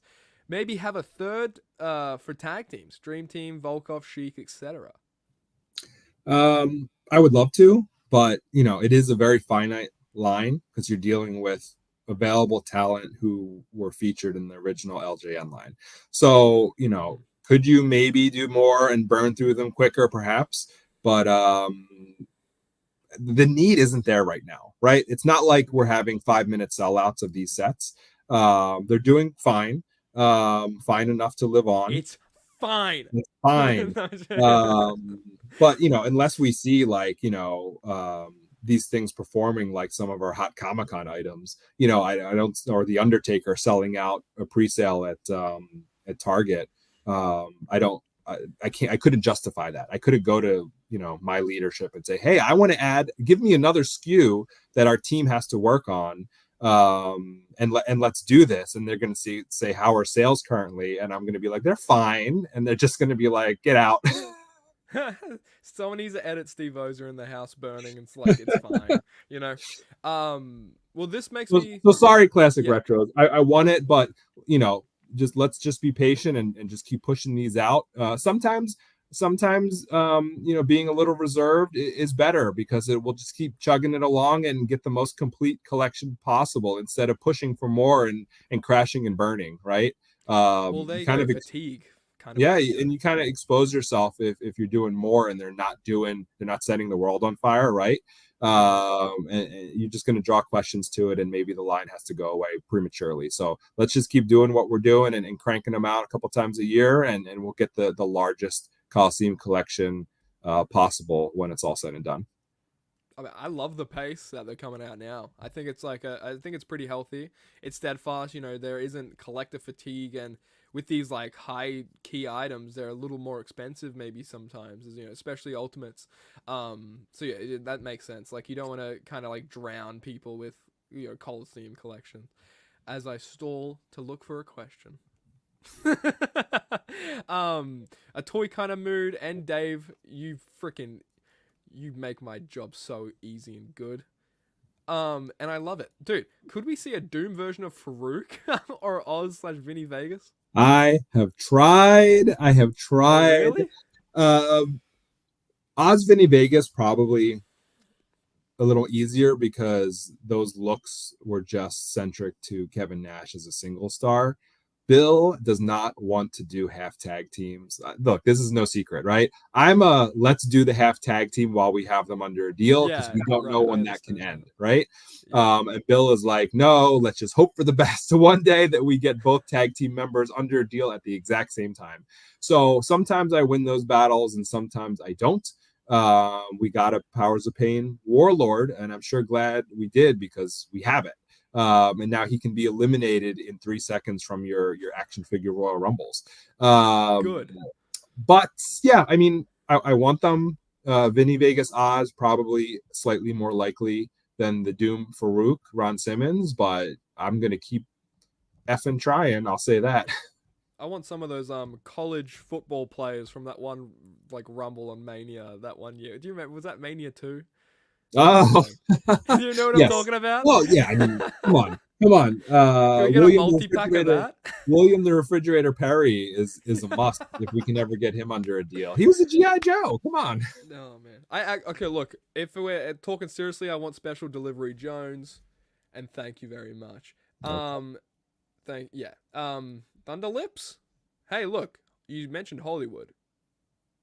Rocky deal. I will say we tried. We tried for Thunder Lips, and it was oddly complicated at the time. So maybe there'll be another opportunity to explore once again down the road. But in that moment in time, it just was not feasible. That's fair. How many Vault series per year? So right now we're at 2 for 2024. In 2025, we will shrink the waves in half and do 4 waves. So you'll still get the same amount of figures in 2025, but you'll have quarterly waves instead of 2 gigantic waves a year. I quite like that. So 2 this year, 4 next year. Same amount of figures. Cool. Awesome. Okay, well, I'm excited for this. Mitchell Craig, can we get a dink? You're wearing the shirt for it, so. I needed a deal. For whatever reason, Doink is okay to use and Dink is not. So yeah, just need a figure deal with the talent. Right. Oh, damn. Come on, Dink. Damn. I swear there's like Don't a blame new Dink. Dink. I'm blaming Dink. I'm joking. I love Dink. I swear there's like every Doink like signing, there's like a new Dink. Like he gets like a new Dink. Maybe we just need to pin down one of them and sign them. Okay. What were Dink's friends in that Survivor Series match? The Dinkettes. Oh, okay. I don't know. I really don't know. That's your homework, Nick. Watch the the Doink and Dink and friends versus Jerry Lawler and his friends. Yep. I don't know what to call them. Got it. Just got it up on the network. I'm watching it as we speak. I mean, hey, look, I'm hoping for a dink. Nick Stormy and the OZER Dozer. Like, what does that even mean, Leighton? That's amazing. I love this. Do I put people to sleep? Do I put you to sleep, Leighton Road, if that is your real name? Hey, Rhodes to WrestleMania. Leighton's gonna finish the story. No, shout out to Leighton. Thank you so much. Thank you for the comment because I feels like there was love behind that. I mean that could be me just thinking. WCW Retro Wave teams Harlem Heat, Steiner Brothers, or a 4-pack singles Ray, DDP, Lex, Eddie sort of thing. Yeah, it's on my my roadmap. I don't know when it would happen, but it's on there, something like that. Yeah. I'm gonna start breezing through these, man, because we've been here for way too long. We need like a marathon where people are donating and we just like keep talking and like the pennies. Yeah, people right? need to start donating. I like that. I don't even have a donate button, guys. Yeah, give me money. I need to do my habit of wrestling figure thingies. We are 100 million Nick OZER nights strong. Okay, we gotta trademark that, Steve. I think that's a shirt. Are you able to make AJ's TNA looks? Probably not exactly, but no. I mean, hey, there was that one Legends that you guys got away with. But it's like a WCW. Was it? Yeah, if you wore the gear in late WCW or a WWE Sunday Night Heat taping or something, probably, but otherwise, no. Norse King Jedi here for my downfall. Can't wait to get a Straight Edge Society CM Punk again. Yeah. Can you confirm nor deny? Are we gonna get a Straight Edge, like a SES like camo gear CM Punk? I mean, probably. I mean, yeah, it's a very on the nose question. It's very straightforward. Are we gonna get a Roman Reigns again? What? No, never. Sorry, again. Tim. I'm not making fun. But you know, I love you, Tim. Yeah, we want to do that too, of course. Tim, I love you. Look, I'm not gonna say that. Love's a very strong word. I like you a lot. Tim. I like you. I like you quite a bit. When does the Elton John... I like everyone here quite a bit. When does the Elton John Rollins go up on Amazon? Straight off the bat. I have no idea. Maybe Comic-Con at the latest, if not sooner. It's not technically my item, even though I helped creative direct it. So I don't manage it on a day-to-day. It's another marketer. So I don't really know when he plans or if he has plans for that yet. But I'll pester him and remind him that you guys deserve some information. Pestering's my favorite pastime hobby. Obviously, I'm interviewing people, so like, yeah, I gotta pester. What the heck? Demon X Dog. Did you hear that? What? It's from Elf. It's from Elf. The burp scene. Oh my god! Now I remember. Yeah, buddy. I am Buddy. Look, let's be honest. What was the process? This is something that we didn't actually cover. We didn't get time to cover all the reveals because I ramble. What was the process for the WWE Teenage Mutant Ninja Turtles crossover coming together? Because this is pretty exciting to me. I got a photo here, just a little cheeky. You do have a photo. That Cody is pretty dope. And That it Cody's actually maybe like one of my favorites. I don't know. it actually mirrors a comic accurate Casey Jones. Shredder does have the mask as well, by the way. Um, and the turtles That's are just epic. super fun.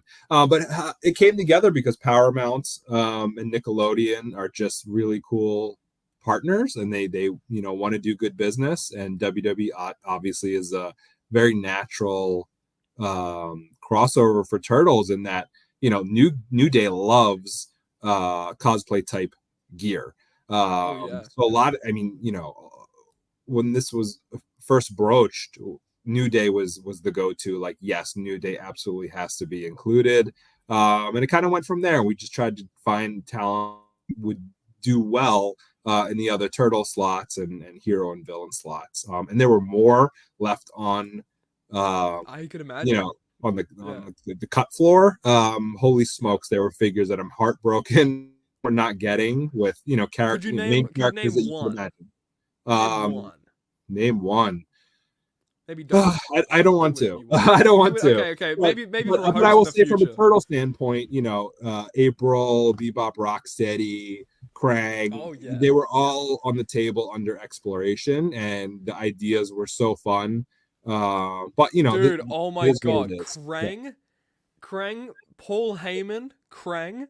Look, And then him being Roman Reigns, like you know what I mean? look, The Mecha being Roman Reigns. Oh look. yeah. Yeah, it was a lot of fun. It was a lot of fun, but Uh, you have to cater to retail needs and the opportunity once again, and it wound up being 2 waves of 3 figures per wave. So it'll be yeah. really fun. And hey, look, if there's an opportunity to do more at a later date, we've got great ideas ready to go. Yeah. So yeah, And Paramount, you're great not partners. yeah. We just collaborated together. They're already doing stuff with our Masters of the Universe team. Um, and it was pretty seamless. And the packaging, I don't know if that was released publicly yet, but working with the packaging team on narrowing down what that needed to be was super cool, and it's very fun and very nostalgic and very TMNT. And you have like just great like the standalone talent like figures. You just have great like this is a great Cody Rhodes sleeveless hoodie, bro. Like what sleeveless hoodie? Like this is like a lot of greatness coming here with these figures. And I think last time there was a TMNT crossover, there were actually turtles. What was this like thought this time to kind of change it, make it let's give him a human sort of vibe. Well, that was Playmates. They Right. did the Turtles and WWE crossover before, Okay, my and bad. they were fun. They were fun for sure. But I think here, and we explored different things, like how exactly should we do these, and we obviously have different form factors, like retros and superstars, and the elite form factor. And we just thought, like, hey, there's probably a chance like Xavier would want to wear this gear, right? Like he's into this kind of thing. So we leaned into two elites here because you can see Kofi and Xavier specifically wearing this on WWE TV. Yeah, exactly. Cody looks like Cody with some Casey Jones elements. So this Yep. isn't offensive if you're a WWE fan on top of it. It's not some like overly weird thing. They're not actually mutants. It's straight up gear. It's very normal in the world of WWE. So I think that the biggest stretch is probably Roman as Shredder, but it's still such a dope figure. And it looks like I don't know. There could be hockey sticks on like Cody's gear and replacing like his actual deco. I don't know. Maybe that's just the shirt. Maybe that's just me seeing it. And his wrist tape is sort of like Casey Jones a little bit. Like it's very DIY, like wrapped. His wrist tape. So that's very fun to me. Last question, and I'll get out of your hair, your proverbial hair. My nose hair. Yeah, I'll get out of your nose hair. Louise, I hope I'm saying it right, but can you give us any insight on the next elite packaging? Will the plastic continue to get smaller, or could we see it maybe expand again, or stay the same, or what kind of plans do you guys have right now for the next elite packaging? I don't know. Everything is in flux and exploration, so I couldn't guarantee you anything either way. I will say that everybody involved is very conscientious of the desires of the collector, and you've seen things kind of fluctuate and change already, or stay the same. Ultimate Edition stayed the same. That's something I was personally adamant about. Legends was modified, but possibly for the better. There is a little bit less plastic in the window, but everyone seems to really love the new Legends packaging. I'm a big fan. So I would say, from my standpoint, when I'm in those meetings, I will push for things like the Legends execution if changes have to happen, more than shrinking plastic for the sake of shrinking plastic, which is the right thing to do. It is, right? It pains me partially to say it, but it is still the right thing to do. Yeah. We'll see. TBD. We want to find the right balance for everything. But I don't really know what the solid direction is for the next evolution of the Elite packaging. There you go. There's a yin and yang with the Elite packaging. And you heard it here first by Steve OZER. But guys, with that being said, gosh darn, this has been an episode of Figure Friday. This has been the biggest episode of Figure Friday ever. No bathroom breaks.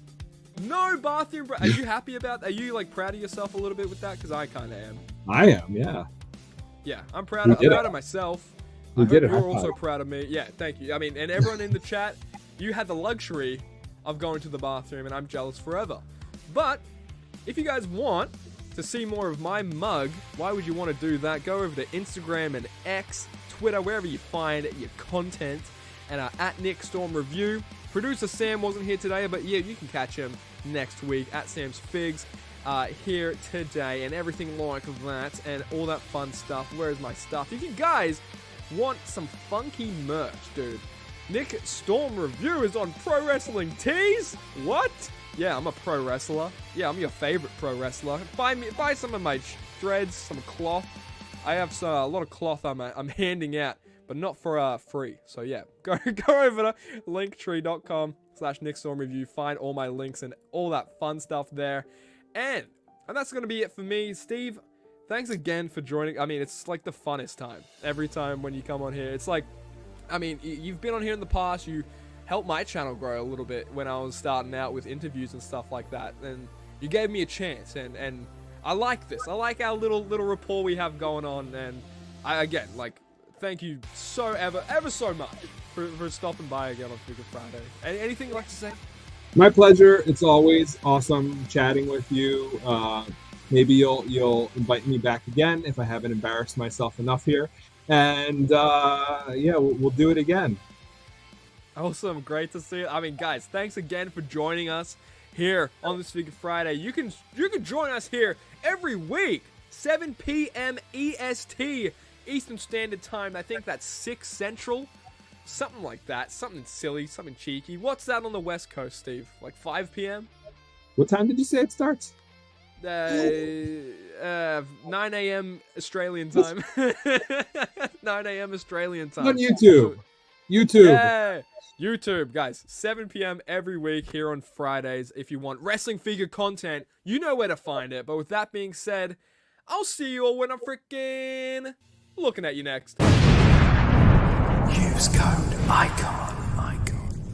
Did you enjoy this stream? Well, good, because after this stream ends, make sure to go onto my channel and binge watch every single one of my videos, because they're guaranteed a good chuckle or two. Thanks so much for watching. Bye-bye!